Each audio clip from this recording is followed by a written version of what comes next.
श्रीराम। अस्य श्रीरामरक्षा स्तोत्रमन्त्रस्य बुधकौशिक ऋषिः श्री सीतारामचन्द्रो देवता अनुष्टुप् छन्दः सीता शक्तिः श्रीमद् हनुमान कीलकम् श्रीरामचन्द्र प्रीत्यर्थे श्रीरामरक्षा स्तोत्र जपे विनियोगः। अथ ध्यानम् ध्यायेत् आजानुबाहुं धृतशरधनुषं बद्धपद्मासनस्थं पीतं वासो वसानं नवकमलदलस्पर्धिनेत्रं प्रसन्नं वामाङ्कारूढसीता मुखकमलमिलल्लोचनं नीरदाभं नानालङ्कारदीप्तं दधतमुरुजटामण्डनं रामचन्द्रम् इति ध्यानम्। चरितं रघुनाथस्य शतकोटिप्रविस्तरम् एकैकमक्षरं पुंसां महापातकनाशनं ध्यात्वा नीलोत्पलश्यामं रामं राजीवलोचनं जानकी लक्ष्मणोपेतं जटामुकुटमण्डितं सासीतून धनुर्बाण पाणिं नक्तं चरान्तकं स्वलीलया जगत्त्रातुम् आविर्भूतम् अजं विभुं रामरक्षां पठेत् प्राज्ञः पापग्निं सर्वकामदां शिरो मे राघवः पातु बालं दशरथात्मजः कौसल्येयो दृशौ पातु विश्वामित्रप्रियश्रुति घ्राणं पातु मखत्राता मुखं सौमित्रिवत्सलः जिह्वां विद्यानिधिः पातु कण्ठं भरतवन्दितः स्कन्धौ दिव्यायुधः पातु भुजौ भग्नेशकार्मुकः करौ सीताः पतिः पातु हृदयं जामदग्नजित् मध्यं पातु खरध्वंसी नाभिं जाम्बवदाश्रयः सुग्रीवेशः कटी पातु शक्तिनी हनुमत्प्रभु ऊरू रघुतमः पातु रक्षकुलविनाशकृत् जानुनी सेतुकृत् पातु जङ्घे दशमुखान्तकः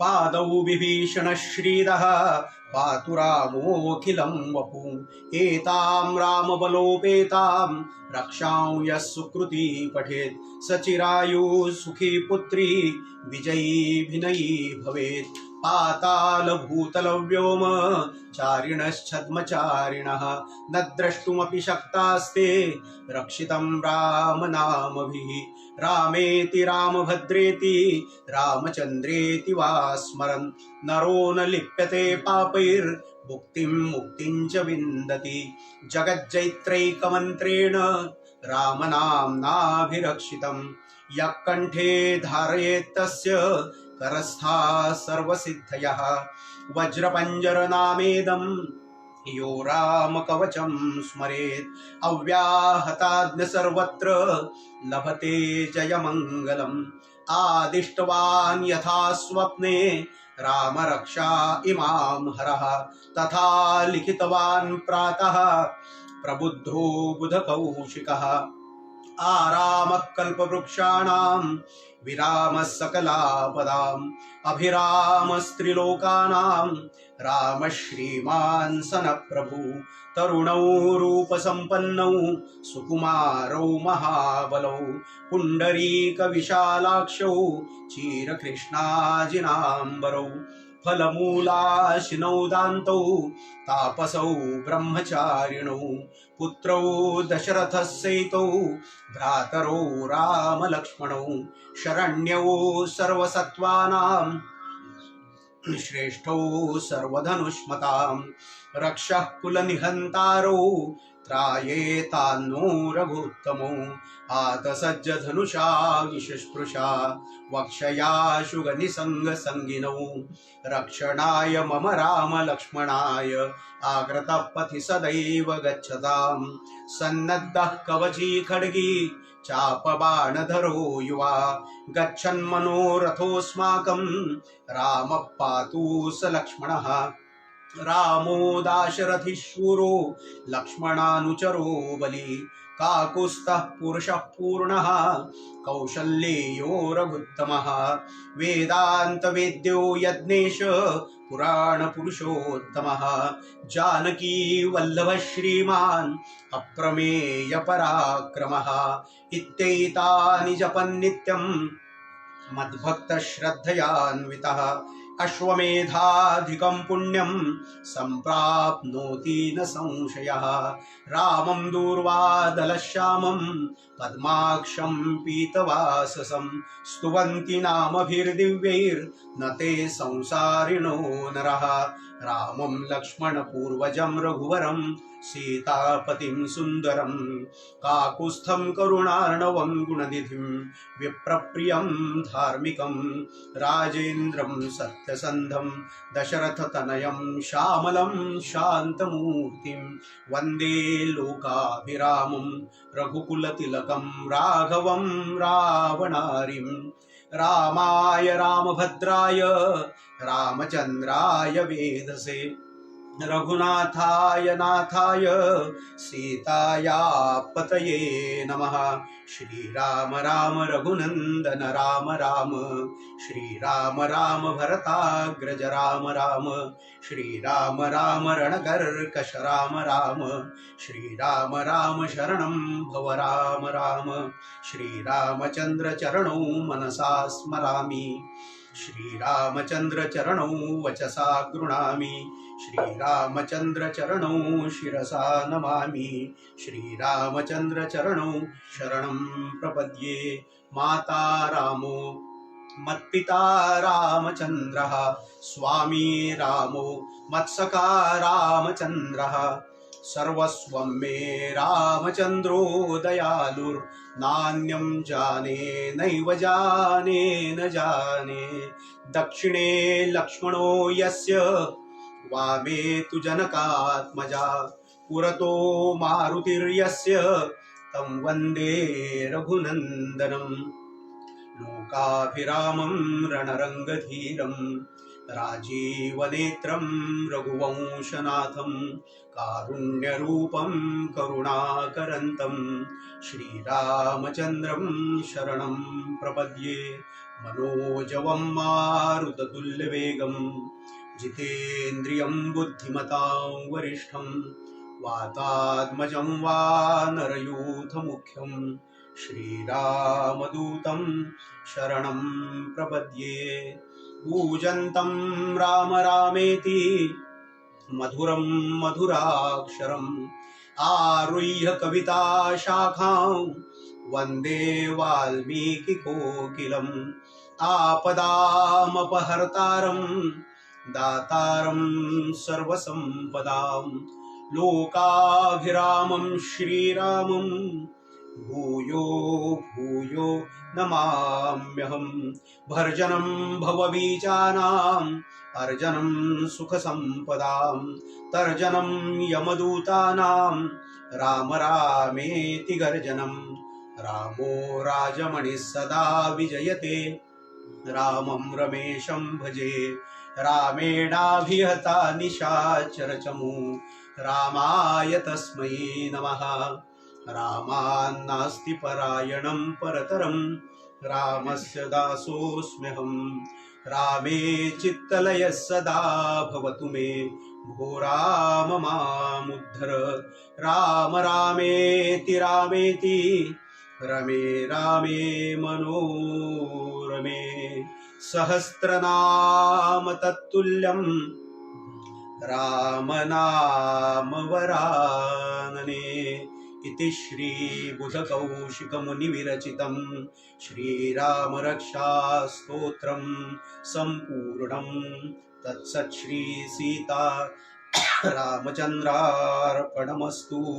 राजाधिराज रामचन्द्र भगवान की जय उमापति महादेव की जय पवन सुत हनुमान की जय जय जय रघुवीर समर्थ भारत माता की जय मंगलमूर्ति मोरया।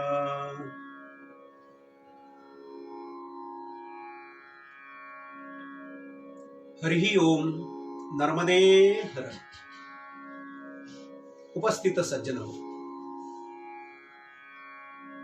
गेले 8 दिवस आपण परमात्मा श्री रामचंद्रांच्या बुधकौशिक मुनी विरचितम या श्री रामरक्षा स्तोत्र मंत्राचा काही आढावा घेण्याचा प्रयत्न करतो आहोत. आणि आपल्या लक्षात आलं असेल की भगवान श्री रामचंद्रांचं चरित्र हे खऱ्या अर्थाने शतकोटी प्रविस्तरम असं आहे.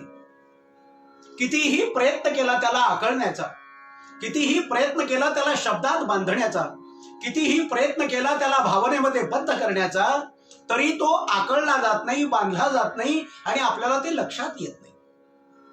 परमात्मा श्री रामचंद्रांना वंदन करत असताना राष्ट्रगुरु समर्थ रामदास आपल्या एका सुंदर अभंगात असं म्हणतात, आरंभी वंदीन अयोध्येचा राजा, भक्ताची आकाशा पावतसे. आणि या अभंगामध्ये परमात्मा श्री रामचंद्रांच्या रूपाचं आणि कृपेचं सुंदर वर्णन केल्यानंतर आपल्या मुद्रेचं शेवटचं जे चरण आहे त्या मुद्रेच्या शेवटच्या चरणामध्ये राष्ट्रगुरु समर्थ रामदास असं म्हणतात, काही केल्या तुझे मन पालटेना, दास म्हणे जना सावधान. आता याच्यात मन कोणाचं पालटायचंय हो? लोक तक्रार करतात की महाराज आम्ही एवढा अध्यात्म केलं, एवढी उपासना केली तरी आमचं अमुक झालं नाही. एक लक्षात घ्या, उपासना हे आपल्या मनाच्या प्रवृत्तीमध्ये क्रमशः विकसन करण्याचं साधन आहे. मन भगवंताचा पलटणार नाही, मन भगवंताचा आहे तिथेच आहे. किंबहुना भगवंत तुमच्यासाठीच अवतरित झालेला आहे. जोपर्यंत आपली भगवंताच्या त्या रूपाची, त्या गुणाची, त्या लीलेची, त्या पराक्रमाची आकलन करण्याची क्षमता आणि धारणा दृढ होत नाही, तोपर्यंत भगवंताचं ते रूप आपल्या चित्तात, आपल्या बुद्धीत, आपल्या भावनेत, आपल्या मेंदूमध्ये बसत नाही. आणि म्हणून मायबापू एक लक्षात ठेवा, व्यवहार हा समसत्तेमध्ये होतं. पाण्यात पाणी मिसळतं, पाण्यात दूध मिसळतं, तेलही द्रव्य आहे आणि पाणीही द्रव्य आहे.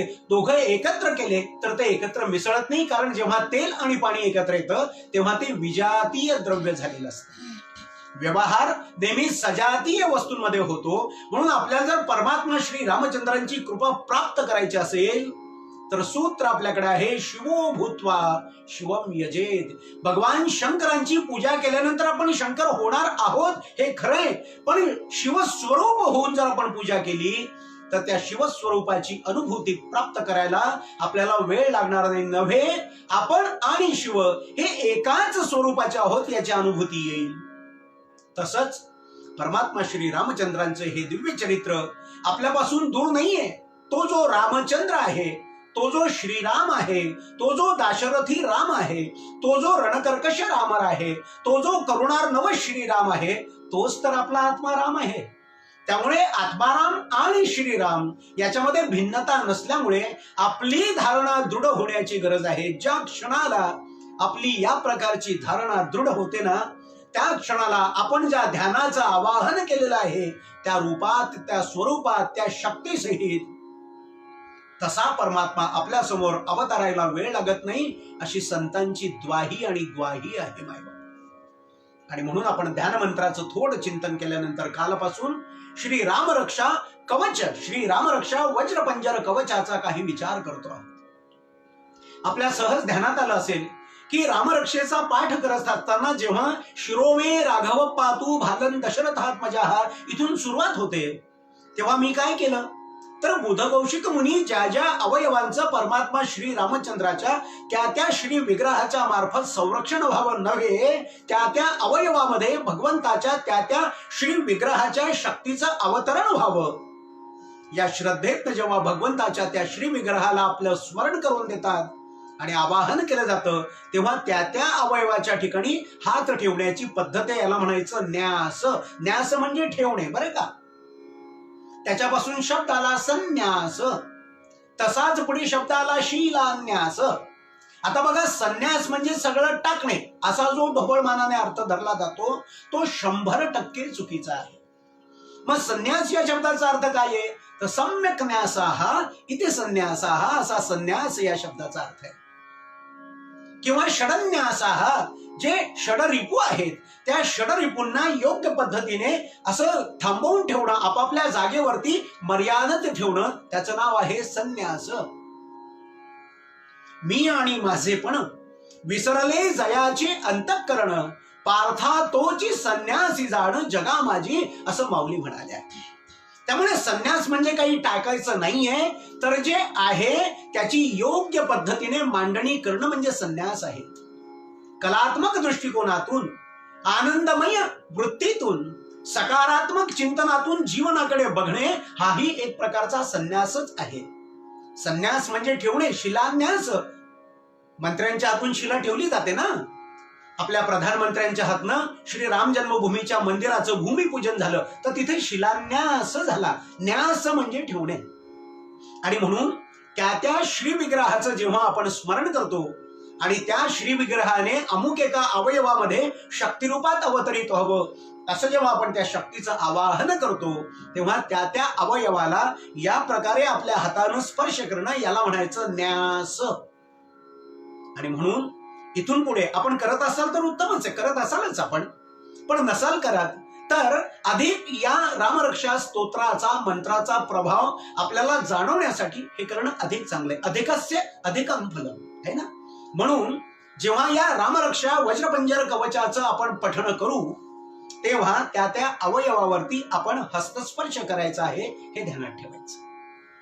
काल आपण काय बघितलं? शिरोमे राघव पातू भालन दशरथात्मजा कौसल्येयो द्रशौ पातू विश्वामित्र प्रिय श्रुती घ्राणम पातु मखत्राता मुखम सौमित्रिवत्सलाः. इथपर्यंत आपण वज्रपंजर कवचाचं काही आढावा घेण्याचा प्रयत्न केला होता. आता याच्या पुढे काय आहे? मुखम सौमित्रिवत्सलाः. नंतर पुढचं काय येतं? तर जिव्हाम विद्यानिधी पातू. हे मुख आहे, हा चेहरा आहे. या चेहऱ्याच्या आत जीभ आहे. जीभ, जिला शास्त्राने रसना असं म्हणतात. आता बघा बरं, शब्द सुद्धा इतके जवळचे असतात ना अर्थाच्या, त्या शब्दांशी थोडस खेळलं पाहिजे. श्री ज्ञानेश्वर माऊली म्हटल्या शब्दाची वालीफ फेडीचे. वालीफ म्हणजे त्याच्यावरचं टर्फल. जसं भुईमुगाची शेंग आपल्या घरी येते ना, तर ती भुईमुगाची शेंग अशी आपण फोडतो आणि मग आत्म मिळणारा दाण्याचा आनंद आपल्याला मिळतो. जर ती शेंग आपण फोडली नाही तर आपल्याला आतल्या शेंगदाण्याचा आनंद पूर्णांशाने मिळणार नाही. त्या शब्दाची वालीफ, त्याच्यावरचं टर्फल काढण्याचा प्रयत्न करायचं. जीभ गमतीचा भाग आहे. शब्द उलटा केला तर काय येणार आहे? जीभच्या उलटा आहे भजी. जिभेचा आणि भजीचा फार अन्योन्य संबंध आहे. तसा आपल्या महान गायिका भारत रत्न लता मंगेशकर, लता, शब्द उलटा केला तर काय येतं? लता आणि ताल. अहो, एक वेळेला सुदृढ माणसाच्या हृदयाची गती सांगून श्वासोश्वासाचा ताल बिघडेल, पण लता मंगेशकर ज्या तालामध्ये गायला बसल्या आहेत त्या तालाची 1/100 सुद्धा मात्रा इकडच्या तिकडे होणार नाही, एवढा जिचा ताल पक्का आहे अशी ती गान लता आहे. आता जिव्हाम विद्यानिधी पातू, याच्यातले 2 शब्द बघा. पहिला शब्द आहे जिव्हा. जिव्हा म्हणजे जीभ. विद्यानिधी म्हणजे विद्येचा निधी. आपण बघितलं, निधी म्हणजे मोठा साठा. काय शब्द बघितला होता आपण? उदधी मंथन है ना. उद म्हणजे पाणी आणि धी म्हणजे साठा. पाण्याचा मोठा साठा जिथे आहे त्याला म्हणायचं उदधी मंथन म्हणजे समुद्र मंथन. नंतर आपण उ शब्द काढला, पुढे आलं दधी मंथन. परत त्याच्यातला द शब्द काढला, पुढे आलं धी मंथन. असं आपण उदधी मंथन केलं, दधी मंथन केलं आणि धी म्हणजे बुद्धीचं ही मंथन करून आता इथपर्यंत येऊन पोहोचलो. आणि आता परमात्मा श्री रामचंद्रांना बुध कौशिक मुनी आपल्यासाठी प्रार्थना करताय की हे परम कृपालू भगवान श्री रामचंद्रा, तुम्ही आमच्या जिभेचं संरक्षण करा. कोणत्या श्रीरामाने जिभेचं संरक्षण करावं? तर जिव्हाम विद्यानिधी पातू. पातू म्हणजे संरक्षण करा. काल आपण बघितलं पातू या शब्दाचा अर्थ संरक्षण करा अशी प्रार्थना आहे. जिव्हा, विद्या आणि निधी. निधी म्हणजे साठा. विद्येचा निधी ज्याच्या जवळ आहे, जो विद्यानिधी आहे, जो सर्व गुणांनी संपन्न आहे, असे परमात्मा श्रीरामचंद्रांनी आमच्या जिभेचं संरक्षण करावं. आता बघा बरं, जिव्हा, हा जिव्हा शब्द उलट केला तर काय येणार आहे? व्हाजी, वाजी, व्हाजी.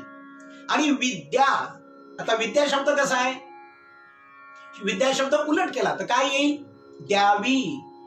एक लक्षात ठेवा, न चोरहार्यम न राजहार्यम न भ्रातृभ्राज्यम न च भारकारी व्यये कृते वर्धत एव नित्यम विद्याधनम सर्वधन प्रधानम.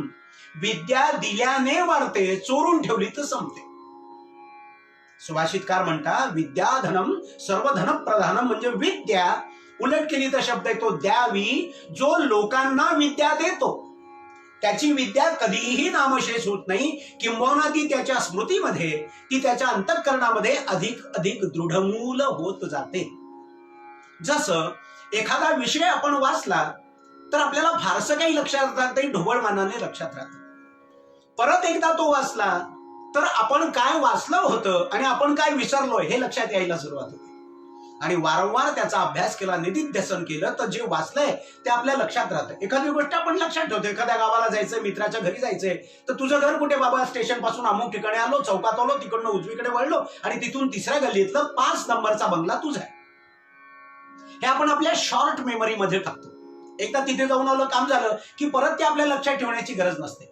पण काही गोष्टी आपल्याला आजन्म स्मरणामध्ये ठेवायच्या असतात, तेव्हा त्या डीपर मेमरीमध्ये टाकाव्या लागतात. आणि अशी एखादी गोष्ट जर डीपर मेमरीमध्ये टाकायची असेल तर 100 वेळा वाचण्यापेक्षा 10 वेळा ती कोणाशी तरी बोला, कोणाशी तरी शेअर करा, कोणाला तरी सांगा, कोणाला तिथे त्याचा आनंद द्या. तर ती त्याला जितका आनंद देते त्याच्यापेक्षा जास्त आनंद तुम्हाला देते आणि ती दृढमूल होत जाते. भगवंताची कृपा अशी असते मायबाप हो, भगवतीची अशी कृपा आहे की एखादा विषय वाचला, कागदावरती त्याच्या नोट्स काढल्या आणि आपल्यासारख्या विचक्षण आणि ग्राहिक श्रोत्यांच्या समोर एकदा त्या मांडल्या तर परत त्या विषयाच्या नोट्स वाचण्याची वेळ शक्यतो येत नाही. अशी भगवतीची कृपा गेल्या 40 वर्षामध्ये मी अनुभवतो. म्हणून शब्द काय वापरला? जिव्हाम विद्यानिधी पातू. आमच्या या जिव्हेचं विद्यानिधी श्री रामाने संरक्षण करावं. आता किती सुंदर शब्द आहे बघा. काल परवा मी आपल्याशी बोललो की ही जी जिव्हा आहे, जिव्हा म्हणजे आपली रसना, रसना म्हणजे जीभ. माणसाला 5 ज्ञानेंद्रिय आणि 5 कर्मेंद्रिय आहे. प्रत्येक अवयवाचा एक एक विषय. जसं त्वचेने स्पर्श ओळखायचा आहे, नाकाने सुगंध किंवा दुर्गंध ओळखायचा आहे, कानाने ध्वनी ओळखायचा आहे, डोळ्याने दृश्य बघायचंय, रंगछटा ओळखायचा आहे. या प्रत्येक ऑर्गनला, प्रत्येक इंद्रियाला एक एक विषय दिलाय. पण संपूर्ण आपल्या शरीरामध्ये जीभ हा एकच अवयव असा आहे की जो ज्ञानेंद्रिय पण आहे आणि जो कर्मेंद्रिय पण आहे. म्हणजे जिभेला चवही कळते, हे तिचं कर्मेंद्रिय पण आहे. आणि जिभेने आपण बोलतो, रसनेने आपण बोलतो, हे तिचं ज्ञानेंद्रिय पण आहे. म्हणून विशेष सांभाळलं पाहिजे बरं का. आपण सोन्याची अंगठी लोखंडाच्या लॉकरमध्ये ठेवतो का लोखंडाची वस्तू सोन्याच्या पेटीमध्ये ठेवतो? जी वस्तू जास्त मौल्यवान आहे ना तिला आतमध्ये ठेवलं पाहिजे. आणि म्हणून ही जिव्हा फार कामाची मायबाप. या जिव्हेने फार मोठा इतिहास घडवलाय बरं जगात. सांस्कृतिक क्रांती, राजकीय क्रांती, वैचारिक क्रांती महापुरुष आपल्या जिभेने घडवतात. म्हणून तर तुकोबारायांच्या सारखे संत म्हणतात, घेई घेई माझे वाचे गोड नाम विठ्ठलाचे. 5 ज्ञानेंद्रियांना आणि 5 कर्मेंद्रियांना केवळ विठ्ठल हा एकच विषय तुकोबाराय देतात. आणि तेच तुकोबाराय म्हणतात, आम्हा घरी धन शब्दाचीच रत्ने, शब्दाचीच यत्ने शस्त्र करू. शब्दची आमुच्या जीवीचे जीवन, शब्देची धन जन वाटू लोका. हा शब्द कुठून निर्माण होतो? तर या शब्दांचा उच्चार जरी कंठात नेत असला तरी त्याचं प्रसरण हे जिव्हेतनं होतं. आणि या जिव्हेवरती अप्रतिम शब्दांची रचना करण्याचं सामर्थ्य देणारी जी देवता आहे, जिला आपण भगवती शारदा म्हणतो, जी सरस्वती आहे आणि जी सरसवती आहे, अशा सरस्वतीने जिव्हेवर वास करावा असं वाटत असेल तर जसं आपण पोटाचा उपवास करतो जठराचा, तसा चांगल्या वक्त्यांना, महात्म्यांना, उपासकांना, साधकांना जिव्हा व्रत पाळावं लागतं आणि त्यांना मौन सांभाळावं लागतं. ज्ञानदेवा मौन जपमाळ अंतरी, आणि म्हणून जपाचे जे वेगवेगळे प्रकार आहेत, वैखरी आहे, परा आहे, पश्चंती आहे, हे जे वाणीचे प्रकार आहेत आणि जप करण्याचे प्रकार आहेत, या जप करण्याच्या प्रकारामध्ये जीभ न हलवता, उच्चार न करता, ओठ न विलग करता मनातल्या मनात जो जप केला जातो त्याला उपांशु जप असं म्हणतात. आणि सामान्य जपापेक्षा या उपांशु पद्धतीने केलेल्या जपाचं फल हे सहस्त्र पटीमध्ये साधकाला मिळतं असं सांगून ठेवलेलं आहे धर्मशास्त्रकारांनी. अजून या जिभेचं एक वैशिष्ट्य आहे. तुम्हाला शरीरावरती कुठेही जखम झाली तर ती जखम भरून येण्यासाठी 2 दिवस, 4 दिवस, 8 दिवस, 15 दिवस लागतील.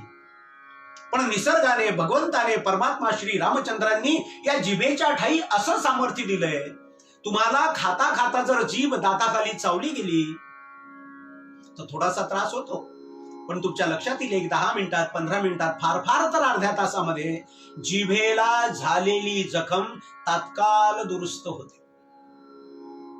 हा जिभेचा एक वेगळेपण आहे. जिभेला झालेली जखम जितक्या वेगात दुरुस्त होते, पण या जिभेचा एक दोषही असा आहे मायबापू, तुमच्या जिभेने दुसऱ्याला केलेली जखम ही जन्मात दुरुस्त होत नाही. त्याच्या अंतःकरणावरती तुमच्या या वाणीने केलेल्या जखमाचा कायम स्वरूपी व्रण राहतो. म्हणून आपल्याकडे लोक असं म्हणतात, खाल्लेलं विसरतात पण बोललेलं विसरत नाही. म्हणून स्वये सर्वदा नम्र वाचे वदावे असं राष्ट्रगुरु समर्थ रामदास स्वामी आपल्याला सांगतात. आणि या जिभेवरती कोणाचा वास आहे तर या जिभेवरती मां शारदेचा, भगवती सरस्वतीचा वास आहे.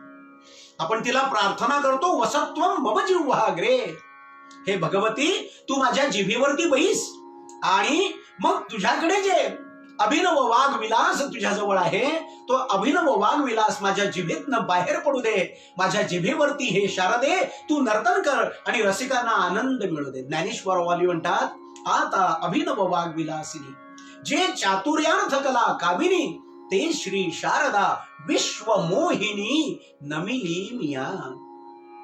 ती शारदा ज्या जिभेवरती राहते ना, त्या जिभेपासून सगळ्या विद्या प्रसूत केल्या जातात आणि कानातनं श्रुतीच्या मार्फत त्या श्रवण केल्या जातात. पण कोणत्या विद्येने भगवंताची प्राप्ती होणार आहे एक लक्षात घ्या.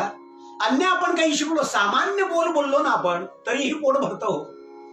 असं म्हणतात ना आपल्याकडे, बोलणाऱ्याचे खडे विकले जातात आणि न बोलणाऱ्याचे चणे सुद्धा विकले जात नाही. म्हणून बोलावं, पण मितंच वाचंच गोड बोलावं.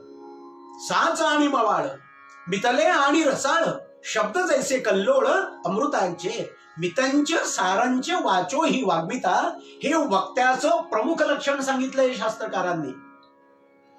म्हणून मग गोड बोलावं तर कसं बोलावं तर म्हणले, सत्यम ब्रूयात, प्रियम ब्रूयात, न ब्रूयात सत्यमं अप्रियम, पण प्रियंच नानृतम ब्रूयात.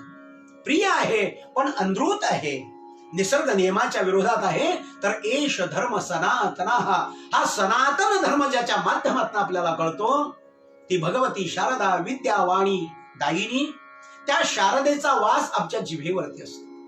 या जिभेतनं आपण काही बोलू शकतो ना. जुन्या काळामध्ये मोठ्या मोठ्या श्रीमंत लोकांच्या घरी पोपटाचा असा पिंजरा टांगलेला असायचा आणि त्या पोपटाला मिरची खाऊ घातली, हरभऱ्याची डाळ खाऊ घातली, डाळिंबाचे दाणे खाऊ घातले तर तो पोपट त्याला शिकवलं तसं बोलायचं. सज्जनांच्या घरच्या पोपटांना चांगलं शिकवलं जायचं. दुर्जनांच्या घरचे पोपट शिव्या देण्यामध्ये एक्सपर्ट होतात. तर पोपट जो आहे, सामान्यतः आपल्या घरी जो पोपट असतो त्याला राघू म्हणतात. आणि अजूनही काही लोकांकडे तुम्हाला असे पोपट बघायला मिळतील. आपण त्यांच्या घरात गेलो आणि घरचा मालक समोर नसला तर पिंजऱ्यात टांगलेला पोपट आलेल्या माणसाला म्हणतो राम राम. आलेला माणूस आश्चर्यचकित, अरे कोण बोललं, तो त्या पोपटाकडे पाहतो, त्याला आनंद होतो, तो हो राम राम राम राम राम राम. तो पोपट रटत राहतो. सुभाषितकार म्हणले की अरे त्या पोपटाला हा गुण दिलाय निसर्गाने, तो राम राम राम राम राम राम म्हणतो म्हणून त्याला छान दाणे खाऊ घालतात. आणि जो पोपट वारंवार शिकूनही राम राम म्हणत नाही त्याच्या भानगडीत कुणी परत नाही, त्याला कोण खाऊ घालणार आहे ना. तर सुभाषितकार म्हणले की अरे नुसतं दुसऱ्याचं मन जिंकण्यासाठी तो राघू, तो शुक, तो पोपट राम राम म्हणतो तर आरामात पोट भरतो. तुम्ही जर मनापासून राम राम म्हटलं, श्रद्धेने राम राम म्हटलं, राम राम राम, परवा मी आपल्याशी बोललो, ही किती सुंदर ओवी बघा. आपण आळंदीला जर कधी गेलात तर सिद्धपीठाकडे जाण्याच्या रस्त्यावरती प्रदक्षिणा मार्गाच्या डाव्या बाजूला नृसिंह सरस्वती स्वामी महाराजांचा मठ आहे. या नृसिंह सरस्वती स्वामी महाराजांच्या मठामध्ये गोडबोले महाराज म्हणून एक सिद्ध पुरुष होऊन गेले. आमचे साताऱ्याचे जे शृंगेरीच्या शंकराचार्यांचे महाराष्ट्र प्रांत प्रतिनिधी असलेले वेदशास्त्र संपन्न विवेक शास्त्री गोडबोले आहेत ना, त्यांच्यासमोर जेव्हा मी एकदा या ओवीचा उच्चार केला ते म्हणले, महाराज अहो हे गोडबोले महाराज आहेत ना, हे माझे आजोबा होते बरं का. बघा केवढं माणसाला केवढा आनंद होतो आपल्या पूर्वजांच्या कीर्तीबद्दल ऐकून. ते गोडबोले महाराज म्हणतात, राम राम राम दोची अक्षराचे काम, हा रसनेचा निज धर्म बोलिलो आता. पण नुसतं जेवणासाठी राम राम नका म्हणू हो, त्या रामाचा अधिक वापर करा. राम नाम सब कोई गहे, ठग ठाकुर और चोर, जिस नाम से ध्रुव प्रल्हाद तरे, वह नाम कछुआ. म्हणून नुसतं तोंडाने राम राम म्हटलं तर लोकांमध्ये तुमचा व्यवहार चांगला होईल ना. नाही तर लोक म्हणतील अहो साधा राम राम नाही घेतो, त्याच्यात राम नाही हो, फालतू माणूस आहे असं बोलतात लोक. पोट भरण्याच्या, पोटाची खळगी भरण्याच्या उद्देशाने राम राम म्हटलं तर त्या पोपटाला रोज नवा नवा खाऊ मिळतो. तुलसीदासजी म्हणतात की अरे बाबा मूर्द नको हरी देत है, मूर्द नको हरी देत है, कपडो लकडी आग. मूर्दन म्हणजे मुर्दा. आता कोरोनाच्या महामारीमध्ये कितीतरी दुर्दैवी माणसं बिचारे आपला जीव सोडतात, पण त्यांची योग्य विल्हेवाट शासनाच्या मार्फत आणि आरोग्य दूतांच्या मार्फत लावली जाते ना. कवी आपल्याला तेच सांगतात, मूर्द नको हरी देत है, कपडो लकडी आग. मेल्यानंतर सुद्धा त्या मेलेल्या जीवाला त्याचं शरीर झाकलं जाईल एवढा कपडा, निदान 50 रुपयाची शाल, त्याच्या शरीराला अग्निसंस्कार होईल एवढी लाकडं. अनेक ठिकाणी म्युन्सिपाल्टीमध्ये अशी लाकडं फुकट मिळतात. आणि त्याला त्या लाकडांवरती टाकल्यानंतर, सरणावरती चढवल्यानंतर भडाग्नी का होईना पण दिला जातो ना. तर तुलसीदासजी म्हणतात, मूर्त नको हरी देत है, कपडो लकडी आग, जीवित नर चिंता करे, जाको बडो आभाग. अरे मूर्खा, अरे गाढवा, मेलेल्याची सुद्धा तो कृपाळू परमात्मा श्रीराम उपेक्षा करत नाही. तू फक्त पोटाच्या खळगी भरण्यासाठी किती लोकांचे गळे कापले, आयुष्य व्यर्थ गेले. हा सद्विवेक ज्या विद्येतनं जागा होतो. नहि ज्ञानेन सदृशम पवित्रम इह विद्यते. जगामध्ये सर्वात पवित्र जर काही असेल तर ते ज्ञान आहे. आणि हा ज्ञान निधी, हा विद्यानिधी ज्या परमात्मा श्री रामचंद्रांच्याकडे आहे. कुठं आला तो? काल मी आपल्याशी बोललो, जया आणि सुप्रभा नावाच्या त्या दोन भगिनींनी विश्वामित्रांकडे ते केमिकल वेपन्स दिले. आणि आपण एक लक्षात घ्या, नुसते केमिकल वेपन्स रामांकडे नव्हते, तर रामांकडे गाइडेड मिसाईल सुद्धा होते. मी बोलणार आहे आपल्याशी पुढे हा विषय. पुढे विश्वामित्रांनी हे सगळे शस्त्र आणि अस्त्र परमात्मा श्री रामचंद्रांना दिले. बला आणि अतिबला नावाच्या दोन अलौकिक विद्या परमात्मा श्री रामचंद्रांना दिल्या. आणि मुळातच उत्तम साधक असलेले, उत्तम विद्यार्थी असलेले श्री रामचंद्र सद्गुरु श्री विश्वामित्रांच्या मुखारविंदातनं बाहेर पडणारा प्रत्येक शब्द आपल्या कानात प्राण आणून ऐकत गेले आणि गुरुकृपेने विद्यानिधी झाले. असं विद्यानिधित्व ज्यांच्याकडे सहज अंगभूत गुणात्न आहे, अशा श्री रामाने माझ्या जिभेवरती आपला निवास करून माझ्या तोंडातनं अपशब्द बाहेर पडणार नाही, माझ्या तोंडातनं कटुवाणी बाहेर पडणार नाही, अशी माझ्यावरती कृपा करा. नुसतंच राम कृपा करेल आणि आम्ही आरामात बसू असं नाहीये. साधकावरती मोठ्या जबाबदाऱ्या आहे. साधकाची सूचना, उपासना उपासना. आणि अशी विद्या आम्हाला विद्यानिधी केव्हा देईल? जेव्हा आम्ही विद्यार्थ्याला अपेक्षित असलेल्या गुणांनी स्वतःचं चरित्र घडवू, विद्यार्थ्यासाठी असलेली तितिक्षा, विद्यार्थ्याच्या ठायी असलेले परिश्रम, विद्यार्थ्याच्या अंतःकरणात गुरूंबद्दल असलेली श्रद्धा, या सगळ्या गुणांचं जेव्हा आम्ही आमच्या जीवनामध्ये कमवू, पु ल देशपांडे म्हणले की धन हे क्षणाक्षणाने कमवावं लागतं आणि ज्ञान हे कणाकणाने कमवावं लागतं. पारियाचा रवा घेता भूमीवरी यत्न परोपरी साधन तैसे, असं ज्ञानेश्वर माऊली म्हणले. जसं पारा जर आपल्या हातून जमिनीवरती पडला तर त्याचे लाखो बारीक बारीक बारीक बारीक असे कण होतात, ते मुश्किल होतं गोळा करणं. पाऱ्याचा रवा गोळा करणं जेवढं कठीण आहे तेवढे सद्गुण गोळा करणं कठीण आहे. म्हणून ज्याला ज्याला जीवनामध्ये यशस्वी व्हायचंय आणि आता विशेषत्वाने ज्या तरुण मित्रांना मार्केटिंगच्या फील्डमध्ये काम करायचं असेल, ज्यांना वाणीच्या माध्यमातून आपला उदरनिर्वाह आणि धंदा करायचा असेल, असे माझ्यासारखे प्रवचनकार, व्याख्याते, शिक्षक, कीर्तनकार, वकील, समाजसेवक, राजकारणी माणसं, अहो काय वाघविलास असतो. आम्ही अटल बिहारी वाजपेयींची व्याख्यानं तारुण्यामध्ये ऐकली. चोपड्याला अटलजींचं व्याख्यान, आम्ही अमरनाथनं सायकलीवरती चोपड्याला व्याख्यान ऐकायला गेलो आणि तेव्हा असं वाटलं की अटलजींसारखा वक्ता होणं नाही, आपण किती भाग्यवान. अटलजी आहेतच, पण अटलजींच्या नंतर प्रमोदजी महाजन, अरे असं बोलायचे, लाखांची सभा, मंत्रमुग्ध होऊन प्रमोद महाजनांना ऐकत राहायचे. आणि आता आपण बघतो आहोत आपले प्रधान सेवक नरेंद्रजी मोदी ज्या मंचावरती जातील त्या मंचाला अपेक्षित साजेस वैविध्यपूर्ण तरीही तर्कशुद्ध आणि ज्ञान संपन्न वक्तृत्व मोदीजींनी कुठून कमवलं असेल.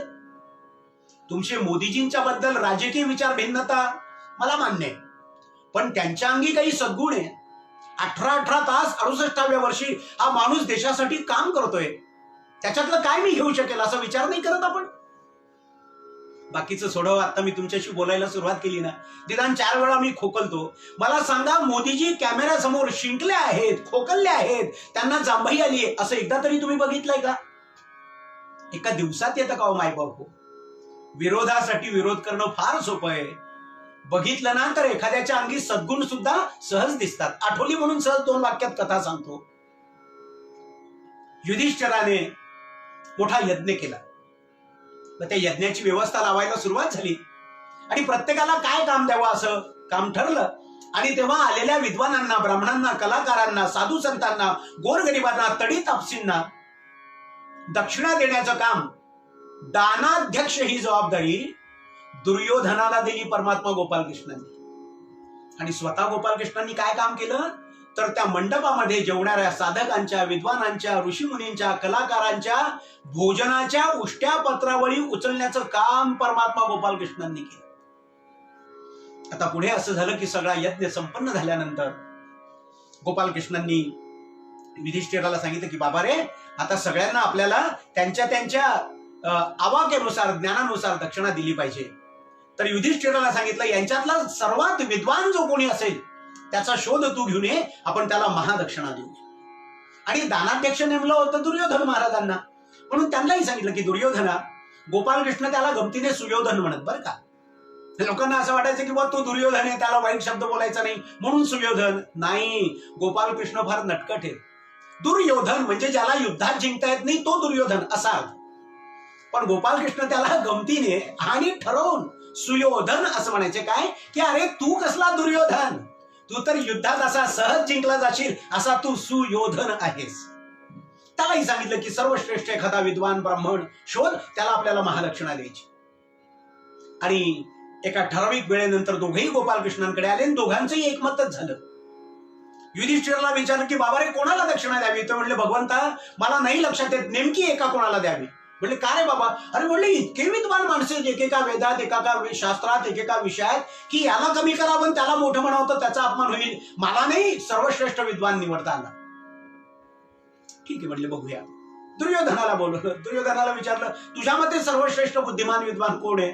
तर दुर्योधन म्हणले, गोपालकृष्णा, गेले किती दिवस हे सगळे आपल्याकडे फुकट खातात आहे, यांची लायकी का? म्हणले, घरी म्हणले हे फाटक्या गोधडीवरती झोपतात, आपल्याकडे सुंदर मऊ मऊ गाद्या गिरद्यांमध्ये अमृताने हात धुतात आणि अमृताचं भोजन करताय. माझं स्वच्छ मत विचारशील ना गोपालकृष्णा, याच्यातल्या एकाही भटाची लायकी महादक्षिणा देण्याची नाही. हाच फरक आहे युधिष्ठिर आणि दुर्योधन यांच्यामध्ये. दुर्योधनाला त्या जमलेल्या कोणाही ब्राह्मणांमध्ये, ऋषीमुनींमध्ये, कलाकारांमध्ये सर्वश्रेष्ठ विद्यावान कोणी दिसला नाही. आणि युधिष्ठिराला मात्र हा प्रश्न पडला की यांच्यातला एक कोण सर्वश्रेष्ठ कसा निवडावा, सगळेच गुणी आहेत. तर ही जीवनाकडे बघण्याची जी सकारात्मक दृष्टी आहे ती ज्या ज्ञानाच्या माध्यमातून माणसाला मिळते. म्हणून विद्यापीठांचं घोषवाक्य अंतरी चेतवू ज्ञान जीप तमसोमा ज्योतिर्गमय मृत्योर माम अमृतंगमय. तर अशी ही विद्या ज्या परमात्मा श्री रामचंद्रांनी धारण केली आणि त्या विद्येचा गैरवापर केला नाही, हे सगळ्यात महत्वाचं आहे. विद्या विवादाय धनम मदाय खलस्य साधोर विपरीत चेत ज्ञानाय दानाय आणि त्रास देण्यासाठी. सज्जनांची विद्या कशासाठी असते आणि दुर्जनांची विद्या कशासाठी? विद्या विवादाय, दुसऱ्याची वाद घालण्यासाठी. धनम मदाय, पण सज्जन माणसं ज्ञानाय दानाय च रक्षणाय.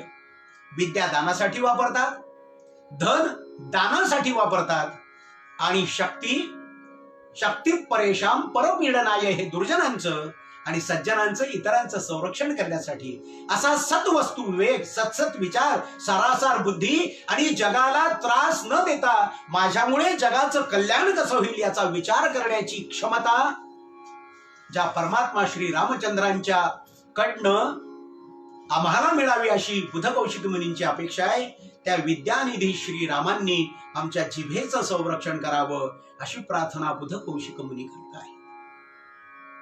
जिव्हाम विद्यानिधीं पातु कंठम भरत वंदिता.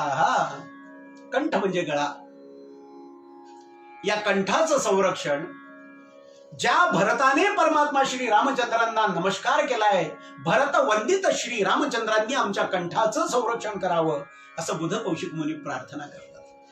आता कंठाचं संरक्षण का म्हटलंय हो, तर आपल्याला असं लक्षात की कैकेयीने जे 2 वर मागितले, एका वराने भरताला राज्याभिषेक आणि दुसऱ्या वराने परमात्मा श्री रामचंद्रांना वनवास. परमात्मा श्रीराम वनात गेलेत आणि तिकडनं आजोबांच्याकडनं भरत काही अयोध्येमध्ये आलेला आहे आणि पुढचा सगळा प्रसंग तुम्हाला माहित आहे. आणि ते सगळं विदारक चित्र बघितलं आणि भरत भडकला. भरताने जे शब्द वापरले वाल्मिकी रामायणात फार कठीण आहे बरे. जगात कोणत्याही मुलाने आपल्या आईसाठी वापरू नये अशी दूषणं भरतानं रामायणामध्ये आपल्या आईसाठी वापरली. तू कुलकलंकिनी आहे, तू पती घातिनी आहेस, तू इतकं वाईट बोलला. गदी माडगुळकर त्याचं वर्णन करतात, माता न तू वैरिणी. माझ्या हातामध्ये शस्त्र घ्यावं, माझा हात शिवशिवष्ट आहे, तुला घात करावा अशी माझी इच्छा आहे. तुझी जीभ रामाला वनवास मागताना झडून का नाही गेली असं भरत म्हणतोय. आणि पुढे भरत असं म्हणला, तू तुझ्या सुखासाठी काहीही कर, पण मी रामाला वनवासातून परत आणून अयोध्येच्या राजपदी स्थापन केल्याशिवाय राहणार नाही. हे सगळं बोलत असताना भरत एवढा चिडला, आउट ऑफ कंट्रोल झाला. आणि जेव्हा माणसाला प्रचंड राग येतो, तो क्रोधाच्या आहारी जातो, त्याचा शरीरावरती ताबा राहत नाही. प्रत्येकावरती वेगवेगळे परिणाम होतात. कोणी थरथरतं, कोणी चक्कर येऊन खाली पडतं, पण सर्वप्रथम परिणाम ज्या एका अवयवावरती होतो तो आहे गळा. आणि रागाच्या भरात मोठ्याने ओरडल्यानंतर स्वरयंत्रावरती ताण येतो, स्वरयंत्र दुभंग होतो, स्वर चिरका होतो, अनेक प्रसंगी तर ओठातनं शब्द बाहेर पडत नाही अशी अवस्था निर्माण होते. आणि भरताची अशीच अवस्था झाली. तिकडे लक्ष्मणाने वडिलांची निर्भत्सना केली होती, इथे भरताने जन्मदात्र्या आईची निर्भत्सना केली. आणि तिथून वेगातच भरत चतुरंग दलबलासह सर्व ऋषी मंडळासह आणि आपल्या 3ही मातांसह परमात्मा श्री रामचंद्रांना वनवासातून घरी परत या असा विनय करायला. तुलसीदासांचा एक ग्रंथ आहे ज्याचं नाव आहे विनय पत्रिका. भरत जंगलात यायला निघाले आणि प्रसंग आपल्याला माहिती आहे. भरत आणि श्री रामचंद्र यांची चित्रकूटामध्ये भेट झालेली. लक्ष्मणाचा थोडा गैरसमज होतो. दादा हा भरत चतुरंग दलबल घेऊन आपला घात करण्यासाठी आलाय. तुम्ही वहिनीला घेऊन जंगलात घोर अरण्यात निघून जा, मी इथे त्याचा सामना करतो. एका क्षणात परमात्मा श्रीराम म्हणतात, लक्ष्मणा, अरे तू भरताला ओळखलं नाहीस रे. माझा भरत असा नाहीये, भरत असं करूच शकत नाही, तू चिंताच करू नकोस. आणि मग शेवटी जेव्हा सत्य उद्घाटित झालं, लक्ष्मणाला पश्चाताप झाला.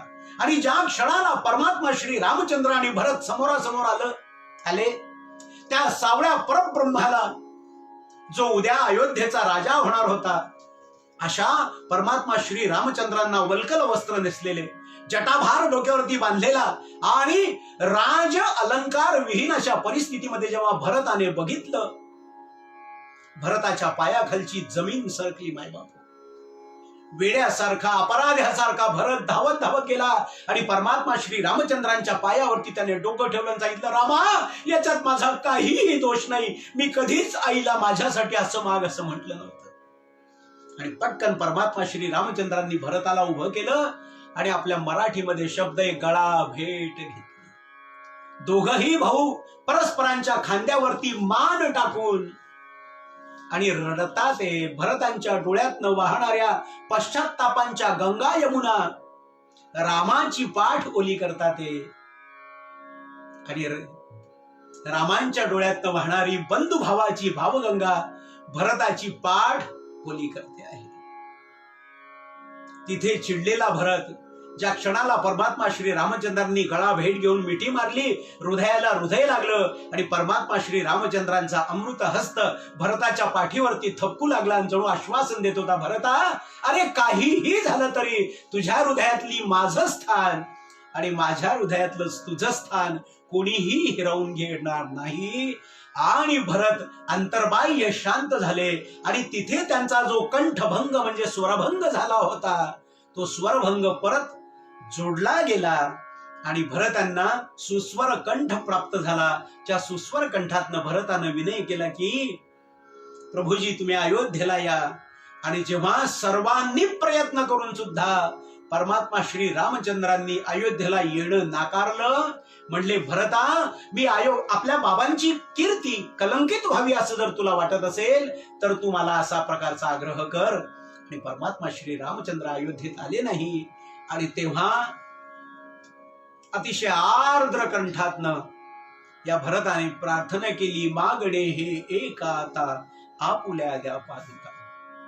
आणि मायबाप हो, म्हणून भरत रामचरित्रामध्ये मोठा आहे असं नाहीये बरं. 2 वाक्यामध्ये पुढची एक कथा आपल्याला सांगतो. रावण वध करून परमात्मा श्रीराम अयोध्येत परत आले. भगवान श्री रामचंद्रांचा राज्याभिषेक संपन्न झाला. बजरंगबली, मारुतराय असे समोर बसलेले होते आणि त्यांनी एक नजर मारली आणि त्यांना एक व्यक्ती कुठेच दिसली नाही. सगळीकडे शोध घेतला, कुठेच दिसेना. परमात्मा श्री रामचंद्रांच्या नजरेतनं हनुमंताची ही चलबिचल सुटली नाही. त्यांनी विचारलं, मारुतराया, अरे तू कोणाला शोधतोयस? आणि मग मारुतरायांनी सांगितलं, प्रभू, तुमच्या या राज्याभिषेक सोहळ्याला सगळे आहेत, पण तुमच्या पादुका सिंहासनावरती ठेवून ज्याने तुमचा विश्वस्त म्हणून 14 वर्ष निस्पृह अशी राज्य व्यवस्था केली, तो तुमचा प्राणप्रिय भरत कुठे दिसत नाही. कुठे गेले होते भरत? ते निषेध व्यक्त करत होते का? नाही मायबापू, आपण रामायण एकदा मुळात न वाचा मायबापू. किती सुंदर ग्रंथ आहे, किती सुंदर ग्रंथ आहे. परमात्मा श्रीराम सिंहासनावरती विराजित झालेले आहेत. हनुमंतराय समोर बसलेत. लक्ष्मण उजव्या बाजूला आहेत, वाम बाजूला सीतामाई आहेत. शत्रुघ्न चौरी ढाळतोय आणि परमात्मा श्री रामचंद्रांच्या सिंहासनावरती जे राजछत्र आहे, त्या राजछत्राचा दंड हातामध्ये धरून भरत सिंहासनाच्या मागे असा उभा आहे की तो समोर कोणाला दिसतच नाही. जेव्हा हे रहस्य सगळ्यांच्या लक्षात आलं, हनुमंतराय म्हणले, मी आणू का भरताला पुढे? तेव्हा रामराय म्हणतात की, मारुते, तू त्याला पुढे आणू नको आणि तो येणारही नाही. अरे, जोपर्यंत भरतासारख्या निस्पृह खंद्या लहान भाऊ माझ्या डोक्यावरती छत्र धरून उभा आहे ना, तोपर्यंत राम या माणसाचं राजसिंहासन यावत चंद्र दिवा करू अक्षय राहणार आहे आणि मला अशाच भरताच्या छत्रछायेची गरज आहे. असा जो भरत ज्याचा अनन्य साधारण स्थान परमात्मा श्री रामचंद्रांच्या चरित्रामध्ये आहे. आपण मराठी माणसं भरतांचा उल्लेख सहजगत्या एकेरी करून टाकतो मायबाप हो, पण हिंदी प्रांतामध्ये जर तुम्ही गेलात तर हिंदी प्रांतामध्ये रामकथा करणारे उत्तरेतले सगळे कथाकार, सगळे वक्ते भरतजींचा उल्लेख श्री भरतलालजी महाराज असा करतात. म्हणून अशा भरताची प्रीती, पाठिंबा आणि छत्रछाया ज्या रामचंद्रांना मिळाला आणि रामांची कृपा ज्या भरताला मिळाली आणि अशा भरताला परमात्मा श्री रामांनी गळा भेट घेऊन जवळ केलं. जिसको बोलते है गले लगाना. अशा आमच्या कंठातनं अशा रामकार्यासाठी अशी सेवा करण्याची प्रेरणा आम्हाला मिळावी आणि आमचा मान आणि आमचं शिर आणि आमचा ललाट प्रदेश, भाल प्रदेश उन्नत राहावा असं ज्याला ज्याला वाटतं त्या प्रत्येक साधकाने बुधकौशिक ऋषींच्या शब्दात कंठम भरतवंदिताः अशी परमात्मा श्री रामचंद्रांना प्रार्थना करावी. अशा भरताने वंदन केलेल्या आणि हृदयाला हृदय मिळालेल्या परमात्मा श्री रामचंद्रांनी आमच्या कंठाचं संरक्षण करावं अशी प्रार्थना केल्यानंतर पुढे काय शीत विग्रह येतो आपल्याकडे. कंठम भरतवंदिताः स्कंधौ दिव्यायुध पातु भुजौ भग्नेश कारमुकः. स्कंध म्हणजे खांदे. या खांद्यांचं संरक्षण कोणी करावं तर या खांद्यांचं संरक्षण त्या रामाने करावं ज्या रामाने आपल्या खांद्यावरती दिव्य आयुध धारण केलेले आहेत. आता दिव्य या शब्दाचा अर्थ देवांकडून मिळालेले. दिव या शब्दाचा अर्थ प्रकाशमान होणे. दिव या धातूचा अर्थ आहे प्रकाशमान होणे. ज्ञानेश्वर माऊली हरिपाठामध्ये सांगतात,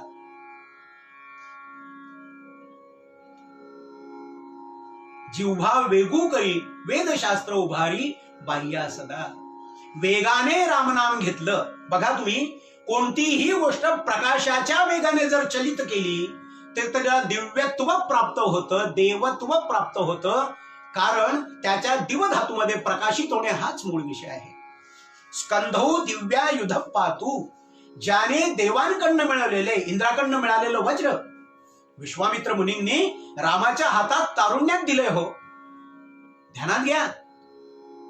अविवेकी तरुणाच्या हातामध्ये जर नको ती शक्ती लागली तर तो देशाचा कसा सत्यानाश करतो आपण बघितलंय ना. सार्वभौम संसदेने मान्य केलेला ठराव एखादा अविवेकी माणूस टरा फाडून फेकतो. संपूर्ण भारतीय राज्य घटनेचा त्याच्यात अपमान असतो. पण अशा मूर्खांना बोलायचं कोणी. सुभाषितकार असं म्हणले, यौवनम धनसंपत्ती प्रभुत्वम अविवेकिता एकैकम अपि अनर्थाय किमु यत्र चतुष्टयम. यौवन म्हणजे तारुण्य. यौवनम धन संपत्ती. यौवन धन आणि संपत्ती. प्रभुत्व अधिकार, अविवेक या गोष्टी एकत्र आल्या, याच्यातली एकही आली तरी माणसाचा सत्यानाश होतो. ज्या अबोध बालकाच्या ठिकाणी वय वाढल्यानंतर सुद्धा या सगळ्या गोष्टींचं उत्तम कॉम्बिनेशन आहे. अशा कारभाराबद्दल काय बोलावं. म्हणून तरुणांच्या वरती मोठी जबाबदारी आहे. एक लक्षात ठेवा, तरुणांचा जोश आणि वृद्धांचा होश जिथे एकत्र येतो ना तिथे रामराज्य निर्माण होत. वडीलधाऱ्यांनी आपल्या अनुभवाची शिदोरी तरुणांना द्यावी आणि तरुणांनी आपल्या शरीर बलाच्या माध्यमातून वडीलधाऱ्यांची सेवा करावी. हा आमच्या देशाचा सेवा धर्म आहे. सुभाषितकार म्हणतात, अभिवादनशीलस्य नित्यम वृद्धोपसेविनाः चत्वारी वर्धते तस्य आयुर्विद्या यशोबलम. जो अभिवादनशील आहे, जो नमस्कार करायला कधीही लाजत नाही वडीलधाऱ्यांना, जो वृद्धांची सेवा करतो, अशा तरुणाला 4 गोष्टी मिळतात. कोणत्या? आयु, विद्या, यशम, बलम. आयुर्विद्या, बलम, यशम या 4 गोष्टी ज्याला आपल्या जीवनात वाढाव्या अशा तरुणाने वृद्ध आणि विद्वानांचा अनादर करू नये. शक्य होईल तेवढा सन्मान करावा. परमात्मा श्री रामचंद्रांना तारुण्यातच इंद्राचं वज्र दिलं तर हा तरुण त्याचा अयोग्य वापर करणार नाही, याचा सारासार विवेक आणि दीर्घदृष्टी विश्वामित्रांच्याकडे होती आणि म्हणून त्यांनी ती रामाला ते दिव्य आयुध दिले. आपण अथर्व शीर्ष जर बघितलं तर त्या अथर्व शीर्षामध्ये अथर्वण ऋषी आपल्याला एक सूचना करतात, विद्या अशिष्याय न देयम. द्रोणाचार्य आपल्या सर्व शिष्यांना शिकवत असत, पण पुत्रमोहामुळे आपल्या मुलाला अधिक मिळावं अशी ते धारणा ठेवत असत. आणि म्हणून जेव्हा पाणी भरायला सगळ्या या विद्यार्थ्यांना ते पाठवत, तेव्हा आपल्या मुलाला मोठ्या तोंडाचा ते कलश देत असत आणि अर्जुनाला बारीक तोंडाची सुरई वजा कलश देत असत, जेणेकरून अर्जुनाला पाणी भरून आणायला वेळ लागेल. आणि आपला मुलगा, द्रोणाचार्यांचा मुलगा कोण, ज्याला महाभारतामध्ये कृष्णाने आपलं व्यासांनी चांडाळ असं म्हटलेलं आहे, अश्वत्थामा. हा अश्वत्थामा लवकर यायचा आणि मग द्रोण त्याला शिकवायचे. पुढे त्यांच्या लक्षात आलं की अरे हा अविवेकी आहे, म्हणून ब्रह्मास्त्राचा उपक्रम त्याला शिकवला. पुढे त्याला ब्रह्मास्त्र शिकवलं नाही, उत्तरेच्या गर्भावरती जे अस्त्र चालवलं त्या अस्त्राचा उपशम सुद्धा अर्जुनाने केला. हे आपण भागवतात आणि महाभारतामध्ये वाचतो. स्कंधौ दिव्यायुध पातू, म्हणून अविवेकी अविचारी ज्याची सैद्धांतिक बैठक तयार नाही अशा तरुणाच्या हातात जर शक्ती किंवा आयुध गेलं तर त्याचा चुकीचा वापर केला जातो. परमात्मा श्री रामचंद्रांच्या स्कंधावरती हे दिव्य आयुध शोभतात. हे स्कंध म्हणजे खांदे. Young is he who carries a young head on his young shoulders. खांदे तयार असले पाहिजे. खांदे पडले की समजावं याच्या जीवनातला चार्म गेला. भगवान श्री रामचंद्रांचे स्कंद कसे, वृषस्कंधा असा शब्द वापरलाय. वृष म्हणजे काय नाही, वृष म्हणजे बैल नाही, बैल ही नंतरची फेज आहे. वृष म्हणजे सांड, ज्याला मराठीत धांड्या असं म्हणतो आपण. तो जो सांड असतो ना, कसा असा बलदंड असतो आणि त्या सांडाचं जे खांद असतं, खांदा तो बघा कसा मजबूत असतो. सांडाच्या खांद्यासारखे ज्याचे खांदे बलवान आणि मजबूत आहे असा श्रीराम, कसं चरित्र असेल बघा. असे मजबूत खांदे ज्यांचे असतात त्यांच्याच खांद्यावरती दिव्य आयुध शोभतात. तुम्हाला सहज सांगू, वेस्ट इंडियन क्रिकेट टीमचा एक प्लेयर होता ज्याचं नाव होतं गॉर्डन ग्रीनिज. जबरदस्त खेळाडू होता. हा गॉर्डन ग्रीनिज त्याच्या जमान्यातल्या सर्व खेळाडूंपेक्षा सर्वात जास्त वजनदार बॅट म्हणजे बल्ला वापरत होता. का? खांदे मजबूत होते. त्यानं असा स्ट्रोक मारावा की तिकडनं आलेला बाउन्सर याच्या बॅटेवरती लागल्यानंतर अक्रॉस द बाउंड्री गेलाच पाहिजे. याला म्हणायचं वृषस्कंध. आणि आता अलीकडे उंचीने अगदी छोटासा असलेला, आवाजाने अगदी नाजूक असलेला आणि जगातल्या क्रिकेटच्या सगळ्या विक्रमांना गवसणी घालणारा विक्रमाचार्य भारतरत्न सचिन तेंडुलकर. केवढा होता हो बुटका साहेब, 5 फुटाचा. पण त्याच्या जमान्यातल्या सगळ्या क्रिकेटर्स पेक्षा सचिन तेंडुलकरची बॅट जास्त जड होती. का? खांदे मजबूत होते म्हणून. ज्याला जीवनामध्ये श्रेष्ठ ध्येय प्राप्त करायचंय आणि त्याच्यासाठी जर काही आयुध बाळ, तुम्हाला माहिती आहे 1417 आपला 303 नावाची जी गन असायची मिलिटरीमध्ये, तिचं वजनच मुळी 14 किलो असतं. आता AK-47 वजनाने हलकी आहे, पण ती जी 303 NCCचं C सर्टिफिकेट करताना 303 ची फायरिंग करण्याची संधी मिळते. तो असा झटका बसतो ना इथे खांद्याला, तर ज्याचा खांदा कमजोर आहे तो माणूस 303 ची गोळी फायर करू शकत नाही, दणकाच बसतो त्याचा. आणि मिलिटरी ट्रेनिंग मध्ये पाठीवरती 15 किलोचं ओझं आणि ती एवढी मोठी बंदूक 14 किलो वजनाची अशी हातात धरायची दोन्ही हातात आणि त्या ग्राउंडला फेऱ्या मारण्याची शिक्षा द्यायची. ती शिक्षा नाही, त्याचे खांदे मजबूत करण्यासाठीचा तो व्यायाम आहे. म्हणून आधुनिक कमांडो जे असतात, ब्लॅक कॅट कमांडोज, त्यांचे खांदे मजबूत असावे लागतात. जीवनामध्ये ज्याला काही पराक्रमाचं शिखर पादाक्रांत करायचंय अशा तरुणाने व्यायाम केला पाहिजे. खांदे मजबूत असले पाहिजे. आमचे खांदे असे मजबूत करण्यासाठी स्कंधौ दिव्यायुध पातू, रामाने आमच्या खांद्यावरती वास करावा, म्हणजे आमच्या त्या मजबूत खांद्यांवरती धारण केलेल्या दिव्य आयुधांचा वापर सज्जनांवरती न होता तो दुर्जनांच्या विनाशासाठी केला जाईल, हा सद्विचार आमच्यामध्ये जागावा. म्हणून बुध कौशिक ऋषी म्हणतात स्कंधौ दिव्यायुध पातू. अशा रामाने, दिव्य आयुध खांद्यावर धारण केलेल्या रामाने आमच्या खांद्यांचं संरक्षण करावं. पुढचा श्री विग्रह आहे भुजौ भग्नेश कार्मुकम. भुजा म्हणजे हे हात. आता बघा, खांदा, दंड आणि कर हे सम्यक रीतीने एकत्र आहे, पण प्रत्येकाचं वेगवेगळं वर्णन आहे. भुजौ भग्नेश कार्मुक. भुजौ म्हणजे द्विवचन वापरलंय, दोन्ही हात. भग्नेश म्हणजे भग्न ईश, तोडलेलं, आणि देव. भुजांचं संरक्षण, देवाचं धनुष्य तोडलेल्या रामाने आमच्या भुजांचं संरक्षण करावं. शब्द आहे भुजबल, दुसरा शब्द आहे बुद्धिबळ, है ना. त्यामुळे भुजबल ही हवं आणि बुद्धिबल ही हवं.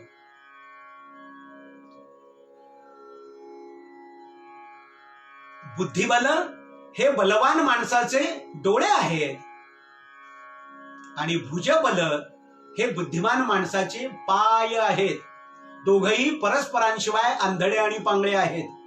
तर परमात्मा श्रीराम कोणचे? भुजौ भग्नेश कार्मुकम. सीता स्वयंवराच्या वेळेला त्या शिवधनुष्यावरती प्रत्यंच्या चढवण्याचा पण होता बरं, शिवधनुष्य भंग करण्याचा पण नव्हता. पण परमात्मा श्रीरामांनी त्यांच्या आयुष्यात 2 वेळा धनुर्भंग केलेला आहे. पहिला तर धनुर्भंग तुम्हाला माहित आहे, जो सीता स्वयंवराच्या वेळेला त्यांनी केला. त्या धनुष्याला असं धरलं, प्रत्यंच्या चढवण्यासाठी वरचं टोक खेचून खाली आणलं. परमात्मा श्री रामचंद्रांची बाहू म्हणजे भुजा इतक्या मजबूत आहेत की तो अप्लाय केलेला फोर्स ते धनुष्य सहन करू शकलं नाही आणि ते धनुष्य तुटलं. त्याला म्हणायचं भुजौ भग्नेश कार्मुकम. जीवनामध्ये शक्ती धारण करण्यासाठी जर एखादा चॅलेंज आमच्याकडे आला, सीता स्वयंवराचा पण काय, या धनुष्याला जो पत्त्यांच्या चढवेल त्याला सीतावर माल घालेल. आणि म्हणून विश्वामित्रांनी रामाला तिथे नेलं आणि भगवान श्रीरामचंद्रांनी प्रत्यंच्या लावण्यासाठी त्या धनुष्याला खेचला आणि तो तुटला. शक्ती संपन्न, सीता ही शक्ती आहे. शक्ती संपन्न व्हायचं असेल तर तुम्हाला चॅलेंजेस स्वीकारावे लागतील. You must have the task before your site. आता बघा, कोरोनाची बैठक झाली ना आज, आपल्या मुख्यमंत्र्यांनी बैठक केली आणि कदाचित पुढच्या 15 दिवसामध्ये परत लॉकडाऊन लागणार आहे. तर म्हणले का लॉकडाऊन लावतात ते? तर म्हणले कोरोना विषयक जो टास्क फोर्स आहे त्याची अशी सर्वसंमतीने सूचना असल्यामुळे हा जो टास्क फोर्स निर्माण करायचा असतो त्याच्यासाठी you have to face the challenge. परमात्मा श्री रामचंद्रांनी तो चॅलेंज फेस केला आणि त्याचा परिणाम काय झाला, पुढे परशुराम आलेले आहेत, ती कथा मी पुढे आपल्याशी बोलेल. पण अशा शक्ती संपन्नतेचा चॅलेंज स्वीकारण्यासाठी आमच्या हातांमध्ये शक्ती यावी आणि त्या शक्तीच्या रूपात परमात्मा श्री रामचंद्रांचे आमच्या भुजांमध्ये बसावं. म्हणून भुजौ भग्नेश कार्मुकम. पुढे करौ सीता पतित पातू. कर म्हणजे हात. हे जे आमचे हात आहेत, या हातांना सीतापती म्हणजे सीतेच्या पती असलेल्या रामाने आमच्या हातांचं संरक्षण करावं. फार विशेष भाव आहे बरं. आता लग्नामध्ये जेव्हा पती पत्नीचा हात हातात घेतो त्याला पाणी ग्रहण असं म्हणतात. आणि जेव्हा सप्तपदी होते तेव्हा पती आणि पत्नी परस्परांच्या हातात हात टाकून त्या अग्नीला 7 फेऱ्या मारतात आणि अग्निसाक्ष परस्परांच्या जीवनामध्ये आनंद निर्माण करण्यासाठी कटिबद्ध होतात. त्या सप्तपदीच्या एका प्रतिज्ञेमध्ये असं म्हणतं, धर्मेच अर्थेच कामेच न अतिचरामी न अतिचरामी न अतिचरामी. आपल्याकडे म्हणे ना, अति तेथे माती. कोणतीही गोष्ट जास्त ताणली की ती तुटणार हे नक्की आहे. म्हणून मध्यम मार्ग स्वीकारायला सांगितला. नातिचरामी नातिचरामी नातिचरामी. ते पती आणि पत्नी असा हात परस्परांना देतात आणि त्या हाताच्या स्पर्शातनं तो पती आपल्या पत्नीला सांगतो की तू काळजी करू नको, आयुष्यभर मी तुझ्या बरोबर राहणार आहे. असं आश्वासन नाही, तर तो स्वतःच्या त्या कृतीतनं दिलेलं ते आश्वासक सहकार्य असतं. म्हणून सीतेचा पती असलेल्या रामाने आमच्या हातांचं संरक्षण करावं. एक लक्षात घ्या, भारतीय अध्यात्मशास्त्र असेल माझा हरित देई खाटेवरी असा भीरुतेचा विचार मांडत नाही. आपण सकाळी उठल्यानंतर काय करतो? ज्यांच्यावरती संस्कार झालेत असे लोक सकाळी उठले की अंथरुणावरनं उठण्यापूर्वी, आपले डोळे उघडण्यापूर्वी आपले दोन्ही हात असे आपल्या हातावरती घासतात. ते हात गरम होतात, त्याच्यात उष्णता येते, मग ते हात असे डोळ्याला लावले जातात.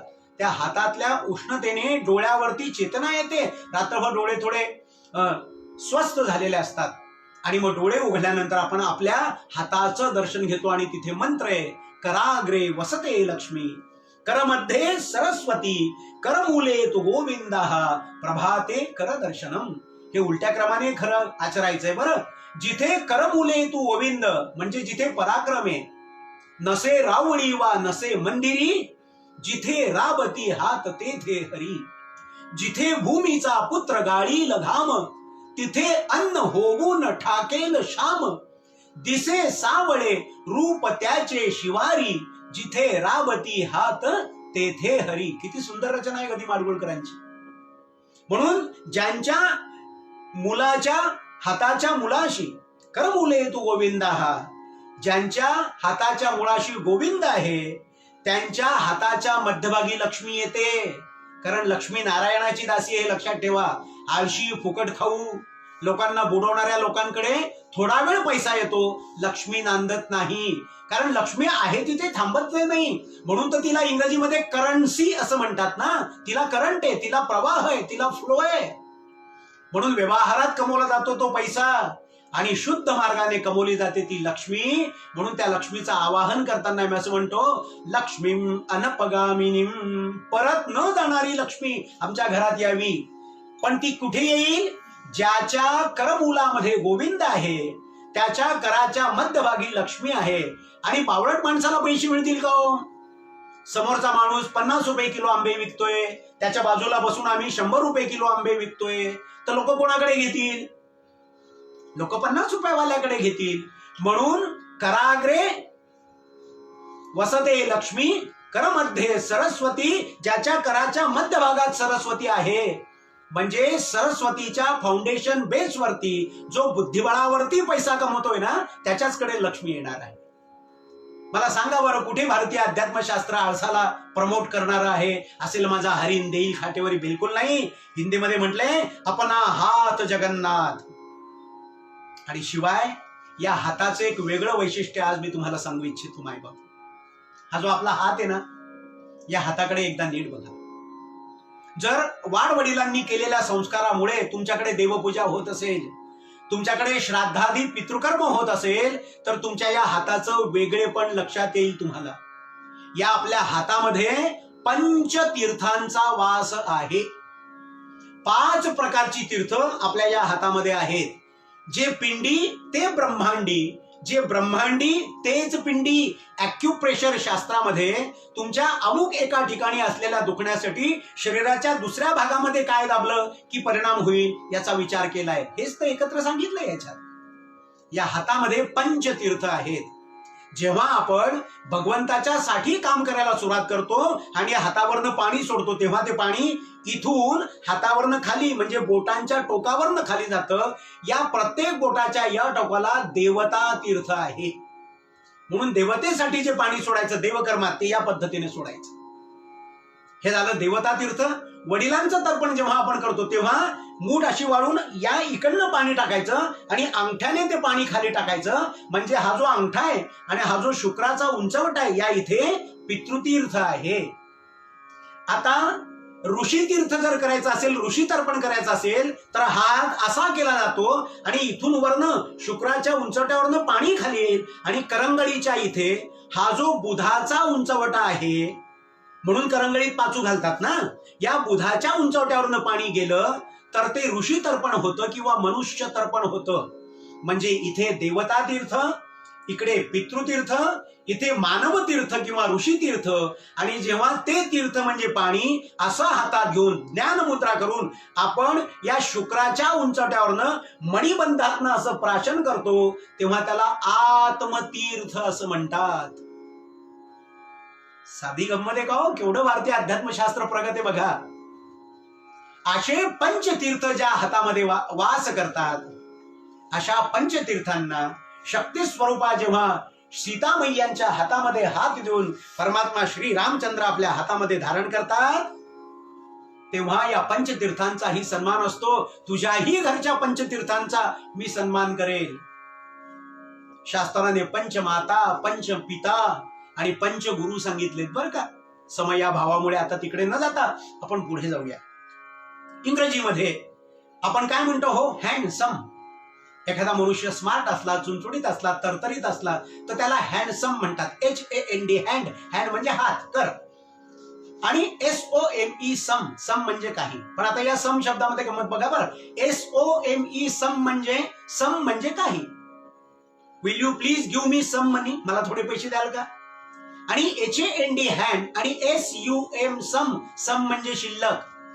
ज्याच्या हातामध्ये काहीतरी आहे आणि ज्याच्या हाताने काहीतरी समाजासाठी शिल्लक ठेवला आहे, त्यालाच हँडसम म्हणावं. बाकीचे सगळे बावळट. म्हणून करौ सीतापती पातू. माझ्या हातातनं या पंचतीर्थांचा सन्मान व्हावा म्हणून, माझ्या हातून पुरुषार्थ व्हावा म्हणून मी कमवलेली संपत्ती समाज चरणी वाहू. दाही दिशांना जाऊ फिरू, मेघासम आकाश भरू. अथक निरंतर पराक्रमाने या भूमीचा स्वर्ग करू. क्षेत्र कुठेही उणे राहिले, हे आता होणे नाही. दानवतेच्या विषवल्लीचे कोठेही बेणे नाही. देवत्वाचे भरुनी अमृत नवरचना निर्माण करू. या भूमीचा स्वर्ग करू. असं या भूमीचा स्वर्ग करण्याची ज्याला चिंता वाटते ना, अशा माणसाने आपल्या हातून शुद्ध पराक्रम व्हावा म्हणून या हातांच्या वरती परमात्मा श्रीरामचंद्रांचा वास. कोणचा? ज्या श्रीरामचंद्रांनी सीतेचा हात आपल्या हातात घेतलाय, त्या रामचंद्रांच्या, सीतापती रामचंद्रांच्या माध्यमातून माझ्या हाताचं संरक्षण व्हावं, असं बुध कौशिक मुनी इथे परमात्मा श्री रामचंद्रांना प्रार्थना करतात. शिवाय मग हातामध्ये आपल्या शरीरामध्ये पंचमहाभूत कसे आहेत, या प्रत्येक बोटामध्ये एकेका तेजाचा, एकेका भूताचा कसा वास आहे, असाही खूप मोठा विषय आहे. आता करौ सीता पतिपातू. आणि पुढे हृदयम जामदग्निजित. अशा पराक्रम संपन्न, पराक्रम करू इच्छिणाऱ्या माणसाच्या हातामध्ये, त्या हाताचं संरक्षण परमात्मा श्री रामचंद्रांनी करावं. आणि हृदयाचं संरक्षण कोणी करावं? तर हृदयम, हृदयाचं, जामदग्न, मूळ शब्द आहे जमदग्नी. जमदग्नींचा तो जामदग्न म्हणजे परशुराम. बघा, 3 राम भारतीय इतिहासात प्रसिद्ध आहे. पहिला भार्गव राम म्हणजे परशुराम, दुसरा दाशरथी राम म्हणजे श्रीराम, आणि तिसरे यादव कुलोत्पन्न बलराम म्हणजे गोपालकृष्णांचे मोठे भाऊ बलदाऊ भैया. तर हृदयम जामदग्नजित, जमदग्नींचा मुलगा असलेल्या परशुरामांना ज्या परमात्मा श्री रामचंद्रांनी जिंकलं, त्या परमात्मा श्री रामचंद्रांनी माझ्या हृदयाचं संरक्षण करावं. आता कथा तर आपल्याला माहिती आहे. ते जे कोदंड होतं शिवधनुष्य, ते परशुरामांनी जनकांच्याकडे दिलं होतं. आणि मग ते शिवधनुष्य भंग केल्यामुळे जेव्हा वरात परत यायला निघाली, अयोध्येत लग्न झालं, वरात परत यायला निघाली, आणि अचानक हे परशुराम तिथे प्रकट झाले. आता परशुरामांच्या जीवनाचा जर आपण आढावा घेतला तर त्यांच्या आईवडिलांचा अपमान केल्यामुळे, कोणी? सहस्त्रार्जुनाने. भगवान परशुराम चिडले आणि त्यांनी ठरवलं, मी पृथ्वी निक्षत्रिय करेल. आणि 21 वेळा त्यांनी पृथ्वी निक्षत्रिय केली असं म्हटलं जातं. पण याच्यातही गडबड आहे बरं का. जर 21 वेळा पृथ्वी निक्षत्रिय केली तर याच्या अगोदर 20 वेळा केली नव्हती, असा त्याचा अर्थ होतो ना. तर परशुरामांनी, भगवान परशुरामांनी, जे परशुरामांच्या परशुवरती सुद्धा ऑब्जेक्शन घेतात, ते कोकणात कुठेतरी साहित्य संमेलन होतं, तर कोकण ही अपरांतक भूमी म्हणजे परशुरामांनी निर्माण केलेली भूमी असल्यामुळे तिथे परशुरामांचं चित्र लावू नका असं आधुनिक विद्वानांनी बोंबाबोंब केली.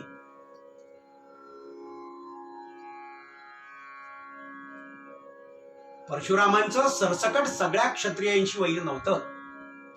क्षत्रियैर धार्यते चापोन आर्तो शब्द भवेद इति असं रघुवंशामध्ये कालिदास म्हणतात. क्षत्रियाने हातामध्ये शस्त्र का धारण करावं तर न आर्तो शब्द भवेद इति, एखाद्याच्या मुखात आर्त किंकाळी निघू नये म्हणून क्षत्रियाने शस्त्र धारण करायचं असतं. म्हणून आपलं पोलीस दल जे आहे ना, पोलीस डिपार्टमेंट, त्यांच्या टोपीवरती एक त्यांचं घोषवाक्य लिहिलेलं आहे. काय आहे? सद्रक्षणाय खल निग्रहणाय. आता त्याच्याशी ते किती प्रामाणिक होतात. कोरोना काळात तर पोलीस दलांनी जे काम केलं ना त्याला तोडच नाही मायबाप. पण दुसरी कांड आपण बघितले ना, 100 कोटी रुपये वगैरे वगैरे असो. तर क्षत्रिय जो आहे त्याने शस्त्र का धारण करायचं? क्षत्रिय धार्यते चापो न आर्तो शब्द भवेद इति. असे जे उन्मत्त झालेले क्षत्रिय होते त्यांनाच फक्त परशुरामांनी मारलं. आणि आता ते क्षत्रिय विरोधी अशी त्यांची इमेज झाल्यामुळे ते जेव्हा रामाच्या समोर प्रकट झाले, लक्षात घ्या परमात्मा श्रीराम क्षत्रिय आहेत आणि भगवान परशुराम ब्राह्मण आहेत. दशरथाला सुद्धा धाक पडला. वसिष्ठ विचार करता आता काय करावं, हा आगीचा लोळ, हा आग्या लोळ. पण परमात्मा श्रीराम बद्ध पद्मासनस्थम योगाचार्य आहेत. क्रोधाला शांत करायचं असेल तर क्षमा हवी, असूयेला शांत करायचं असेल तर विनोद बुद्धी हवी, दारिद्र्य संपवायचं असेल तर लक्ष्मी हवी. असे प्रत्येक प्रकार आहेत. दोघं जेव्हा समोरासमोर आले, आणि दोघही अवतार आहेत बरं का, परशुरामही विष्णूंचाच अवतार आणि श्रीरामही विष्णूंचे अवतार. पण एक अवतार संपला नाहीये आणि दुसरा अवतार उदयास येतो आहे. एका वेळेला दोघं नसतात. बघा, एखाद्या जिल्ह्यातल्या कलेक्टरची बदली झाली तर कलेक्टरची बदली होऊन तो जातो आणि दुसरा कलेक्टर येतो. तोपर्यंत अनलेस अँड अंटिल आलेला नवीन कलेक्टर त्या जिल्ह्याचा पदभार स्वीकारत नाही तोपर्यंत मागचाच कलेक्टर त्या जिल्ह्याचा कलेक्टर असतो. म्हणजे एक अजून निवर्तमान आहे आणि दुसरा उदयमान आहे. अशा वेळेला काय करायचं तर राम आणि परशुराम समोरासमोर आले. रामांनी आपल्या योग बलाने शांतीचा असा झोत परशुरामांवरती प्रक्षेपित केला आणि परशुरामांना शांत केलं. परशुरामांनीही परमात्मा श्रीरामांचं मूळ स्वरूप ओळखलं आणि लक्षात त्यांच्या असं आलं की now I have to retire. It is the proper moment for me to get the retirement. आणि परमात्मा श्री रामचंद्रांना एका अर्थाने मनोमन वंदन करून परशुराम तिथनं बाहेर पडले. आता मी तुमच्याशी बोललो परमात्मा श्रीरामांनी 2 धनुर्भंग केले. दुसरा धनुर्भंग कुठे केला रामाने? परशुरामांना शांत करण्यापूर्वी परशुराम म्हणले, अरे तुझे ओठ पिळले तर तुझ्या ओठातनं दूध बाहेर पडेल असा सुकुमार तरुण तू, आणि तू शिवधनुष्यभंग केलं. असेल तुझ्यात ताकद तर माझं हे धनुष्य भंग करून दाखव. आणि त्यांच्याजवळ जे विष्णू धनुष्य होतं तेही रामाने त्याचाही भंग केला. अर्थातच परशुराम हरले, युद्ध न करता जिंकलं. याला म्हणायचं नियुद्ध, निशस्त्र युद्ध. आणि मग आता काय करायचं? आता चार्ज तुम्ही घेतला, मी कुठे जाऊ कामाला? तेव्हा भगवान श्रीरामांनी त्यांना संकेत दिला की आता तुम्ही सागर हटवा, नवी भूमी तयार करा, अपरांतक भूमी तयार करा. आणि परशुराम त्या कामाला लागले. म्हणून आजही कोकणाला, पुढे कर्नाटकातल्या गोकर्ण क्षेत्राला आणि पुढे अजून दक्षिणेला परशुराम क्षेत्र किंवा अपरांत भूमी असं म्हणतात. तुम्ही जर कधी दापोलीला गेलात तर त्या दापोलीच्या वरती एका डोंगरावरती भगवान परशुरामांची 21 फुटाची अप्रतिम मूर्ती आहे. आपण गुगलवरती सर्च केलं तर आपल्याला ते बघायला मिळेल. असा पृथ्वीचा गोल आहे, त्याच्यावरती भगवान परशुराम उभे आहेत आणि त्या जागेला तामस तीर्थ असं म्हणतात. का तर त्या डोंगरावरती उभं राहून क्रुद्ध झालेल्या परशुरामांनी समुद्रावरती नजर टाकली. आजही तुम्ही तिथे गेलात दापोलीच्या जवळच्या त्या समुद्र किनाऱ्यावरती तर त्या विशिष्ट एरियातलं भागातलं समुद्राचं पाणी लालसर झालेलं तुम्हाला आजही बघायला मिळेल. म्हणून त्याला म्हणतात तामस तीर्थ. आता परशुराम रामांच्या चरित्रात एकदाच आले का? तर सामान्यतः त्यांना वाटतं एकदाच आले, पण 2दा भेट झाली बरं का. पुढे जेव्हा परमात्मा श्रीराम वनवासात गेले, दंडकारण्यामध्ये आले आणि इकडे परशुराम आता कोकण निर्माण करण्याच्या कामाला लागले आणि एके दिवशी तेच परशुराम पुन्हा दंडकारण्यामध्ये पंचवटीमध्ये परमात्मा श्री रामचंद्रांना भेटायला. भगवान श्रीरामांचा वनवासातला सर्वाधिक काळ हा पंचवटीमध्ये गेलेला आहे. आता ज्या वेळेला परशुराम श्रीरामांना भेटायला आले तेव्हा राम काय करत होते बघा, किती सुंदर चरित्र वर्णन आहे. लक्ष्मण खड्डे खणून ठेवत होते, दुसऱ्यासाठी नाही, वृक्षारोपणासाठी. लक्ष्मण खड्डे खणत होते, परमात्मा श्रीराम नवीन वृक्षारोपण करत होते आणि सीतामाई झाडीने माती लोटून पाणी घालत होत्या. याला म्हणावं वृक्षारोपणाचा कार्यक्रम, नाही तर राष्ट्रपतींनी लावलेलंही रोप लागली जळून गेल्याचं टीव्हीवरती बातमी येते. आणि असं त्यांचं काम चालू असताना भगवान परशुराम तिथे आले. रामांनी त्यांच्याकडे बघितलं, त्यांनी रामांकडे बघितलं. आता दोघांनीही परस्परांना स्मित हास्य करून मानवंदना दिली. आणि आपल्याला आश्चर्य वाटेल, वर्णन असं आहे, दोघांमध्ये एकाही शब्दाचा संवाद झाला नाही. वर्णन असं आहे की जवळपास अर्धा तास म्हणजे 24 मिनिट म्हणजे 1 घटिका परशुराम तिथे बसून होते. राम त्यांच्याशी काही बोलत नव्हते. बरं, जोपर्यंत रामराय काही आज्ञा देणार नाही तोपर्यंत सीतामाईंना काही करता येत नाही, लक्ष्मणालाही आपलं काम सोडता येत नाही. आणि अर्ध्या तासाने परत एकदा परशुरामांनी रामांकडे बघितलं, रामांनी परशुरामांकडे बघितलं, संकेत दिला आणि परशुराम निघून गेले. आता सीतामाई म्हणतात, अहो त्यांचं स्वागत केलं नाही, त्यांचं आदरातिथ्य केलं नाही, त्यांच्याशी एक शब्द बोलला नाही. राम म्हणले, कोण म्हणतं बोललं नाही, आमचं बोलणं झालं. म्हणले, मग काय बोलणं झालं, तुम्ही काय सांगितलं? म्हणले, मी त्यांना हे सांगितलं की समुद्र हटवताना खूप वृक्षतोड झालेली आहे, खूप जंगलतोड झालेली आहे, जल, जमीन आणि वन यांचा हृदय बदलणं सोपं. क्षमस्व, थोडी तांत्रिक अडचण आली होती. मी आपल्याशी बोलत होतो की मग भगवान परशुरामांनी तिकडे जाऊन वृक्षारोपण केलं आणि आजही कोकणामध्ये जी घनदाट झाडी आपल्याला मिळते बघायला, त्याचे उद्गाते, त्याचे पायोनियर हे भगवान परशुराम आहे. एक लक्षात घ्या, आता विज्ञान एवढं पुढे गेलंय, प्रगत झालंय की एखाद्या माणसाचं हृदय सुद्धा आता शस्त्रक्रियेने बदललं जातं. प्रसंगी हृदय बदलणं शस्त्रक्रियेने शक्य आहे, म्हणजे बदली करणं शक्य आहे. हृदयात परिवर्तन घडवून आणणं कठीण आहे. मराठीमध्ये त्यांना म्हणतात पा घ पा, पालथ्या घड्यावर पाणी, काहीही बोला त्यांच्यात बदल होत नाही. भगवान श्रीरामांचं वैशिष्ट्य असं आहे की त्यांनी भगवान परशुरामांचं हृदय परिवर्तन केलं आणि परशुरामांच्या माध्यमातून एक नवीन भूमी, अपरांतक भूमी त्यांनी जगाला मिळवून दिली. ही हृदयाशी भाषा बोलण्याची कला परशुरामांना जिंकणाऱ्या परमात्मा श्रीरामांनी आम्हाला शिकवावी. आणि म्हणून अशा हृदयम जामदग्धजित पातू, श्रीरामांनी आमच्या हृदयाचं संरक्षण करावं असं बुध कौशिक ऋषी परमात्मा श्रीरामचंद्रांना प्रार्थना करतात. मध्यम पातु करध्वंसी ना भीम जांबवदाश्रया. परमात्मा श्रीरामचंद्रांची वनगमन यात्रा जी आहे, अयोध्या ते श्रीलंका, याचं जर भौगोलिक अंतर आपण मोजलं तर या अंतराच्या बरोबर मध्यभागी दंडकारण्य म्हणजे जनस्थान, म्हणजे आजचं नाशिक येतं. म्हणजे भौगोलिक अंतरामध्ये सुद्धा तो मध्यभाग. आणि इथे रामाने खरं, दूषण आणि त्रिदशम नावाच्या 3 प्रकारच्या राक्षसांचा वध केला. राक्षसांचे प्रकार 3. रौती इति राक्षसः अशी एक राक्षसाची व्याख्या आहे. आणि मध्यम पातु करध्वंसी म्हणजे आमच्या हृदयाच्या खालचा पोटाचा जो भाग आहे, जिथे जठर आहे, आपलं गॉल ब्लॅडर आहे, यकृत आहे, ज्याला ॲब्डॉमिनल स्पेस असं विज्ञानशास्त्रामध्ये म्हणतात, त्याचं संरक्षण या खराला मारणाऱ्या रामाने करावं. हा जो मध्यप्रांत आहे पोटाचा, आपल्या शरीराचा, आणि आयुर्वेद असं म्हणतं ज्याचं पोट चांगलं त्याचं आरोग्य चांगलं, ज्याचं पाचन तंत्र बिघडलं त्याचं जीवन तंत्र बिघडलं. आणि म्हणून परमात्मा श्री रामचंद्रांनी त्या शूर्पणखेचा भाऊ असलेल्या या खर आणि दूषण आणि त्रिशरस नावाच्या राक्षसांचा वध केला. अशा एखाद्या प्रलोभनाला बळी पडण्याची वेळ आली, कारण शूर्पणखा आली ती माझ्याशी लग्न कर म्हणायला. अशा वेळेला माणसाच्या पोटामधनं जी उमाळे येतात त्या उमाळ्यांपासून आम्ही वाचावं आणि आमच्या पोटाचं संरक्षण परमात्मा श्री रामचंद्रांनी करावं.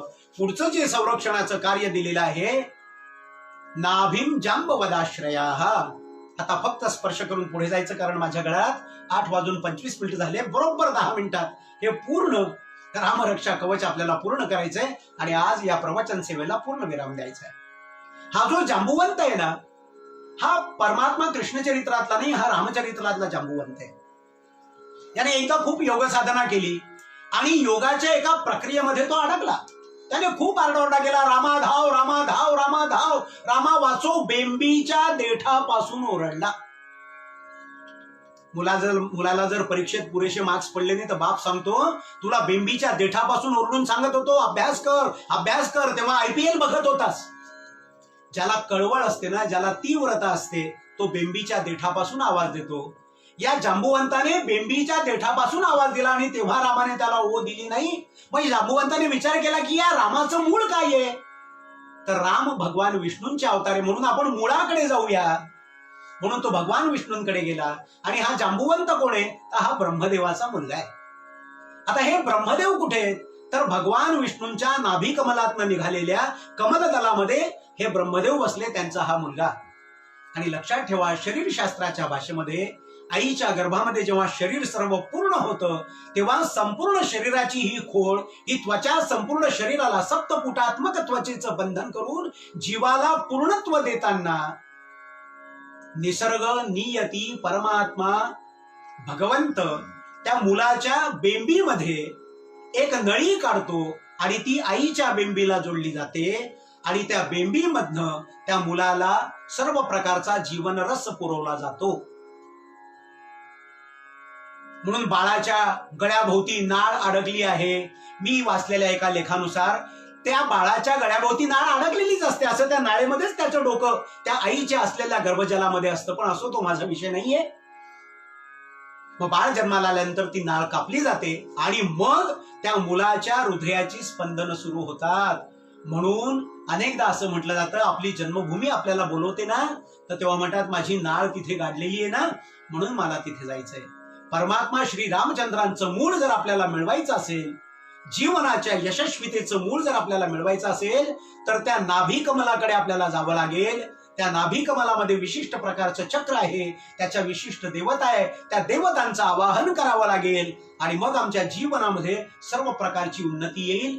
कारण ज्ञानेश्वर माऊली म्हणले, जैसे का मूल सिंचने सहजे शाखा पल्लव संतोषिती. मुळात पाणी टाकलं की शाखा पल्लव संतोषतात, तसं आपलं जे मूळ आहे त्या मुळाकडे आपण गेलं पाहिजे. आणि असं मूळ ओळखण्याचं सामर्थ्य सुग्रीवाचा, असं सामर्थ्य जांबुवंताला आश्रय देणाऱ्या परमात्मा श्री रामाने माझ्या नाभीचं संरक्षण करावं. सुग्रीवेश कटी पातू. सु म्हणजे चांगली, ग्रीवा म्हणजे मान, हा एक अर्थ. आणि सुग्रीवेश म्हणजे सुग्रीवाने ज्याला ईश मानलेला आहे, अशा रामाने आमच्या कमरेचं संरक्षण करावं. आता मान केव्हा ताठ राहते, विषय लंपट माणूस कधीही ताठ मानेने जगू शकत नाही. कारण आपल्या व्यवहारात असं म्हटलं जातं, त्याच्या कमरेचा पाटा ढिला झालेला आहे. या सुग्रीवाच्या कथेमध्ये आपल्याला बघायला मिळतं की भगवान श्री रामचंद्रांचं आणि सुग्रीवाचं मारुतीरायाने अग्निसाक्ष सख्य करवून दिलं. वाली वध झाला, सुग्रीव राजा झाला आणि 4 महिने पावसाळा सुरू झाल्यामुळे पावसाळा संपल्यानंतर आपण सीधा शोधनाचं काम सुरू करू असं ठरलं. सुग्रीव महालात गेला आणि त्याच्या ज्या 2 पत्न्या होत्या, अगोदर वालीच्या 2 होत्या, आता त्याच्या 2 झाल्या. त्या दोन्ही पत्न्यांच्या समवेत तो विषय सुखामध्ये असा रमला की चातुर्मास्य संपलं आणि प्रबोधिनी एकादशी आली. तरीही सुग्रीव काही काम करत नाही म्हणताना रामाने लक्ष्मणाला त्याच्याकडे पाठवलं.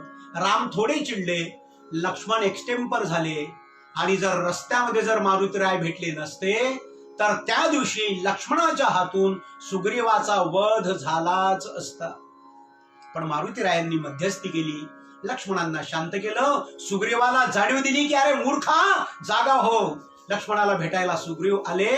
लक्ष्मण 2च वाक्य बोलले की सुग्रीवा लंपटा, तुला काय वाटलं, तू काम केलं नाहीस तर राम सीता शोधन करणार नाही.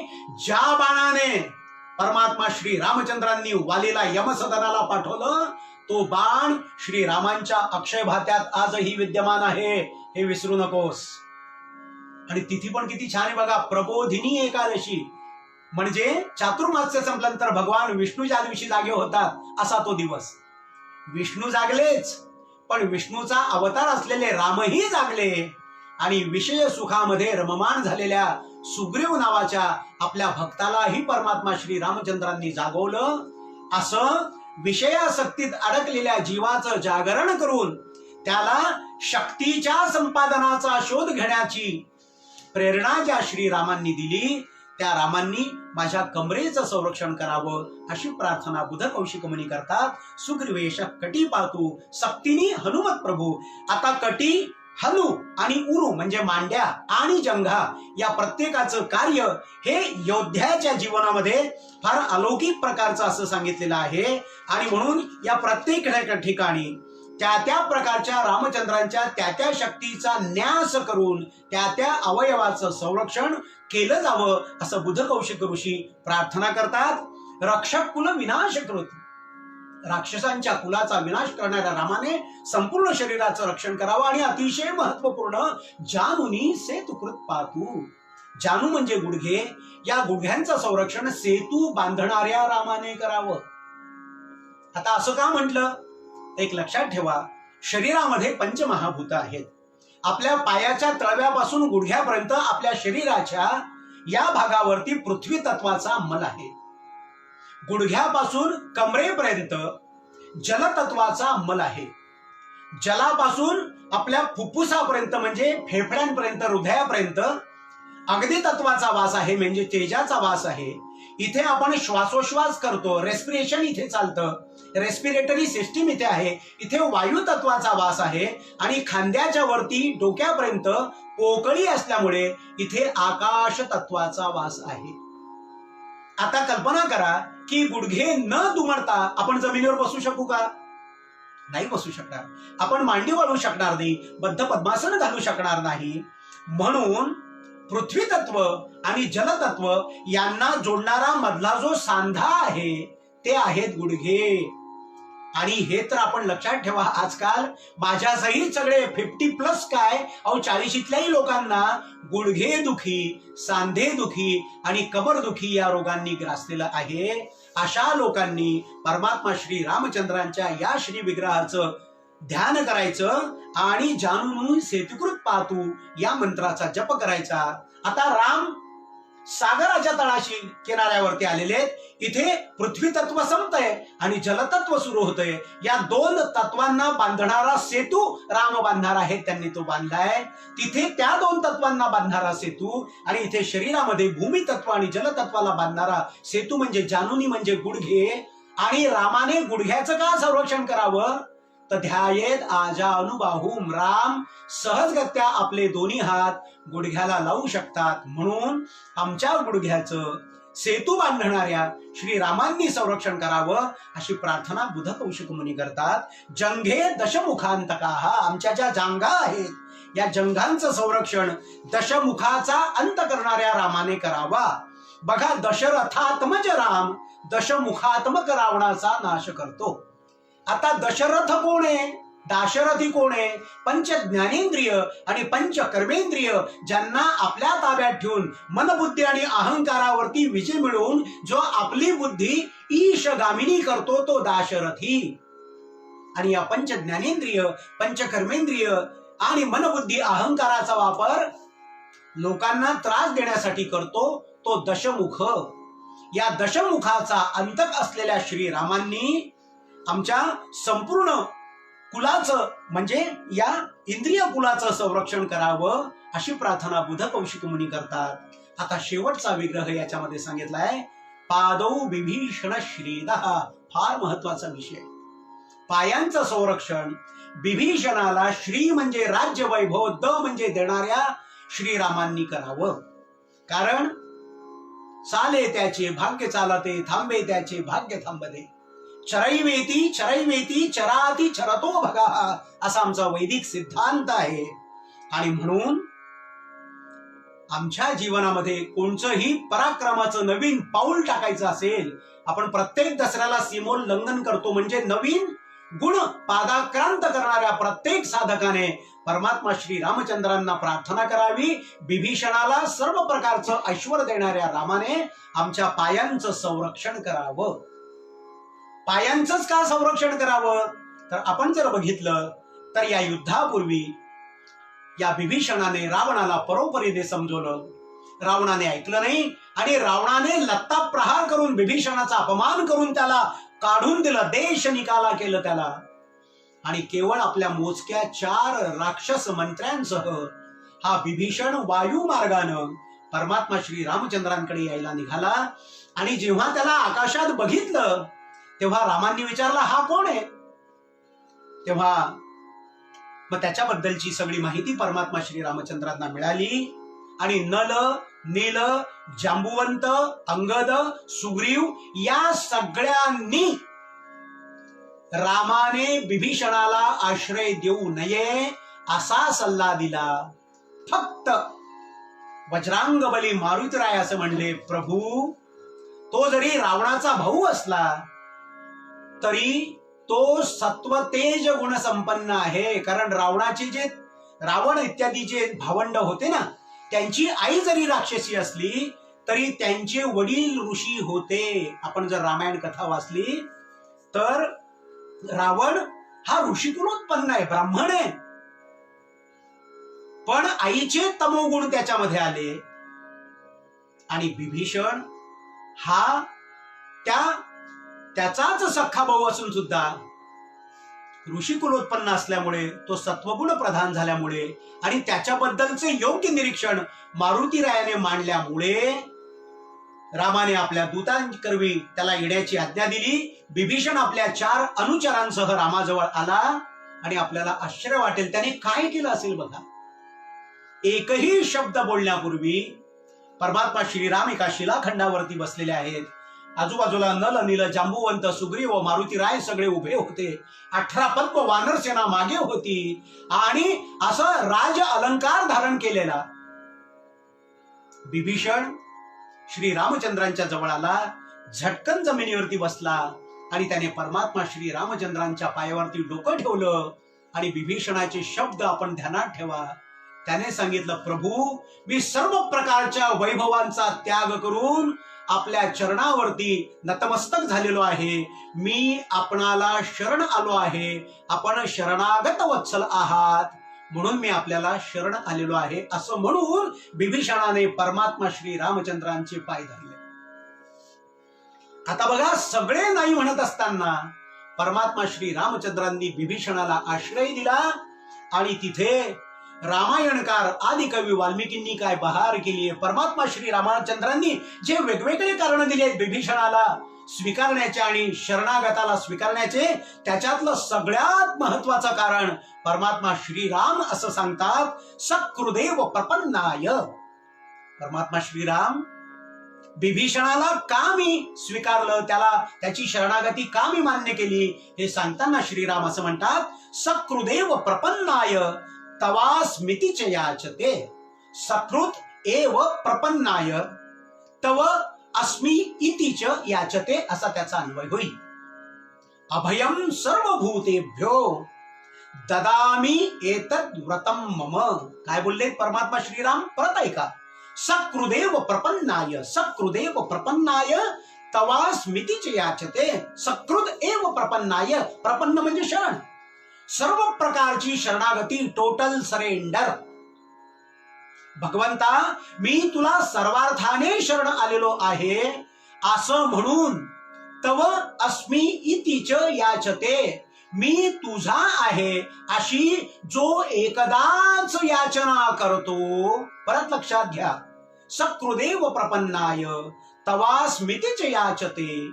भगवंता मी तुला सर्वार्थाने शरण आलेलो आहे आणि मी केवळ आणि केवळ तुझाच आहे असं जो जीव एकदाच याचना करतो.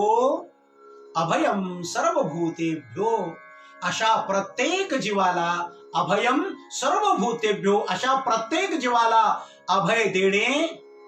ददामी अहम अभयम ददामी एतत् मम व्रतम.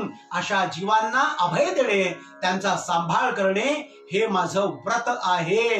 आणि आपण रामचरित्र ऐकत असताना अनुभवला असेल, रामो द्विर्नाभिभाषयेत. राम कोणतीही गोष्ट दुसऱ्यांदा बोलत नाही. तोंडातनं गेलेला शब्द आणि धनुष्यातनं सुटलेला बाण, रामाचा शब्द पण आणि रामाचा शर पण हे अमोघ आहेत. अमोघ म्हणजे वाया न जाणारे. आणि आपल्याला आश्चर्य वाटेल, राजनीतीच्या विरोधात जाऊन अजून तर सेतू बांधावायचा आहे, रावण वध व्हायचा आहे, सीता शुद्धी व्हायची आहे. त्या सगळ्या गोष्टी होण्यापूर्वी परमात्मा श्री रामचंद्रांनी या नल नील जांबुवंत अंगद आणि हनुमंतांच्या करवी समुद्राचं पाणी मागवलं. आणि ज्या शिलाखंडावरती परमात्मा श्रीराम स्वतः बसले होते तिथे विभीषणाला स्थानापन्न केलं. त्यांच्या डोक्यावरती स्वस्ती मंत्रांचा उच्चार करून त्या जलाने अभिषेक केला. आणि रामांनी तिथे जाहीर केलं, आकाशस्थ देवता, माझे सर्व पूर्वज, अष्टदिक्पाल आणि सर्व ऋषीमुनी आणि सर्वांच्या साक्षीने आज मी जाहीर करतो की मी रावण वध करीन करीन करीन. आणि रावण वध झाल्यानंतर त्या लंकेचा राजा म्हणून मला सर्वार्थाने शरण आलेल्या या विभीषणेला मी लंकेचा राजा म्हणून जाहीर करतो आहे. अजून तर युद्ध सुरू झालेलं नाही. म्हणजे बघा, भगवंताची भगवत्ता, ईश्वरत्व. ईश हा शब्द काय आहे? ईश्वर म्हणजे काय? ईश शासनात, जो शासन करतो, कंट्रोल करतो, ताब्यात ठेवतो, तो ईश्वर. न बोलता परमात्मा श्री रामचंद्रांनी या कृतीत आपली भगवत्ता सिद्ध केली. विभीषण पायाशी लागल्यानंतर मग रावणाचा सन्मान अंत्यसंस्कार विभीषणाच्या माध्यमातनं परमात्मा श्री रामचंद्रांनी केला. लक्ष्मण म्हणले, रामा का असं? तेव्हा परमात्मा श्री रामचंद्र म्हणतात, मरणांत आणि वैराणी.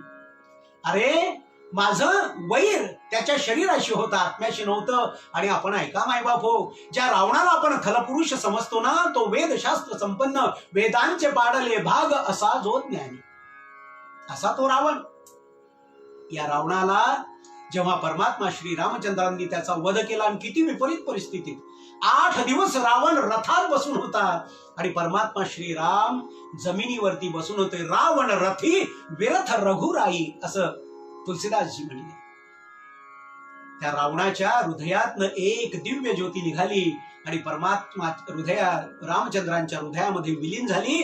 असा रावणासारखा खलनायक होणं नाही, परमात्मा श्री रामचंद्रांच्या सारखा कृपाळू भगवंत होणे नाही.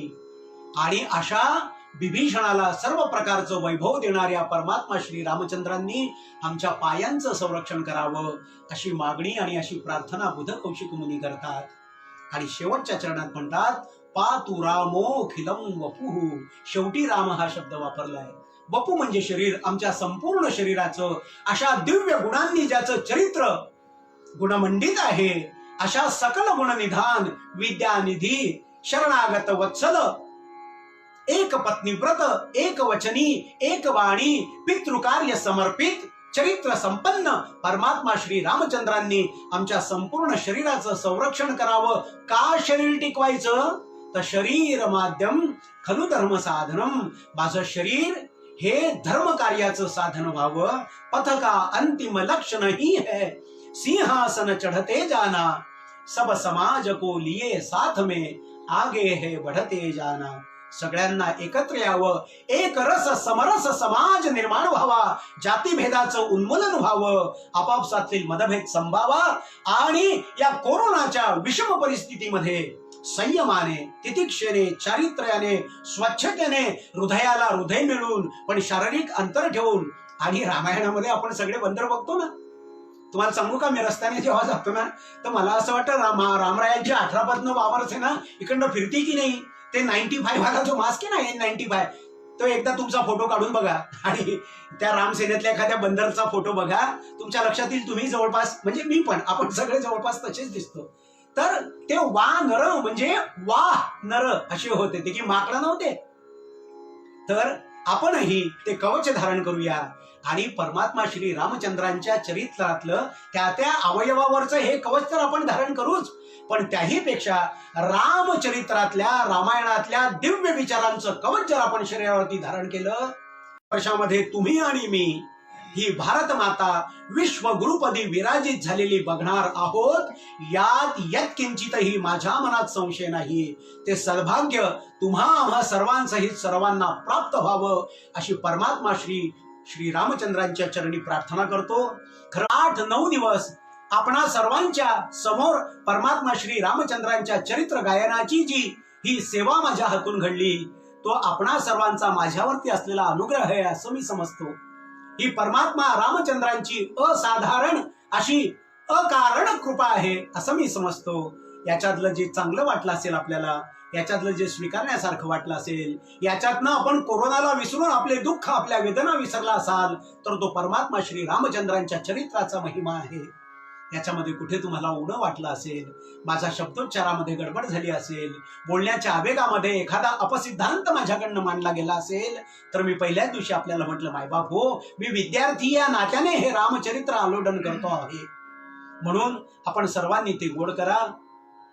तरी न्यूनते सरते अधिकते पुरते करोनी घ्यावे हे तुमते विनवित असे. फक्त एकच विनंती आहे, आपली वारंवार अशी या सत्संगाच्या माध्यमातून भेट व्हावी अशी जर इच्छा असेल तर माझ्या संपर्कात राहा. लवकरच या रामरक्षा स्तोत्राप्रमाणेच श्री विष्णू सहस्त्रनाम स्तोत्राच्या माध्यमातून भगवंताच्या सहस्त्रनामांचा गुणानुवाद करण्याची माझी इच्छा आहे. पण हा 3 दिवसाचा कार्यक्रम आपणासारखे भगवत भावानुरागी सज्जन एखाद्या चांगल्या संस्थेच्या माध्यमातून आयोजित करू शकतात. अशा वेळेला आपण सगळे 3 किंवा 5 दिवसासाठी एकत्र येऊया. विष्णू सहस्त्रनामाची सशास्त्र संथा, त्याच्यातलं व्याकरण, प्रत्येक नामाच्या मागची उत्पत्तीची काही कारण मीमांसा आणि विष्णू सहस्त्रनाम महात्म्य असा श्री विष्णू सहस्त्रनाम महात्म्य आणि श्री रामरक्षा भावदर्शन हा कार्यक्रम मी करू इच्छितो. लवकरच हा कोरोना जाईल आणि येणाऱ्या वर्षामध्ये अशा प्रकारच्या भावजागरणातनं ईश्वरी सत्तेचं आपण आवाहन करूया आणि या भारताला विश्वगुरु बनवण्याचा प्रयत्न करूया. पुनश्च एकदा आपणा सर्वांना मनपूर्वक धन्यवाद. आपण 9 दिवस मला सहन केलं, मला सोसलंच. मी आपला ऋणी आहे, मी कृतज्ञ आहे. मी आपल्या चरणावरती शिरसा नमामी एवढंच म्हणू शकतो.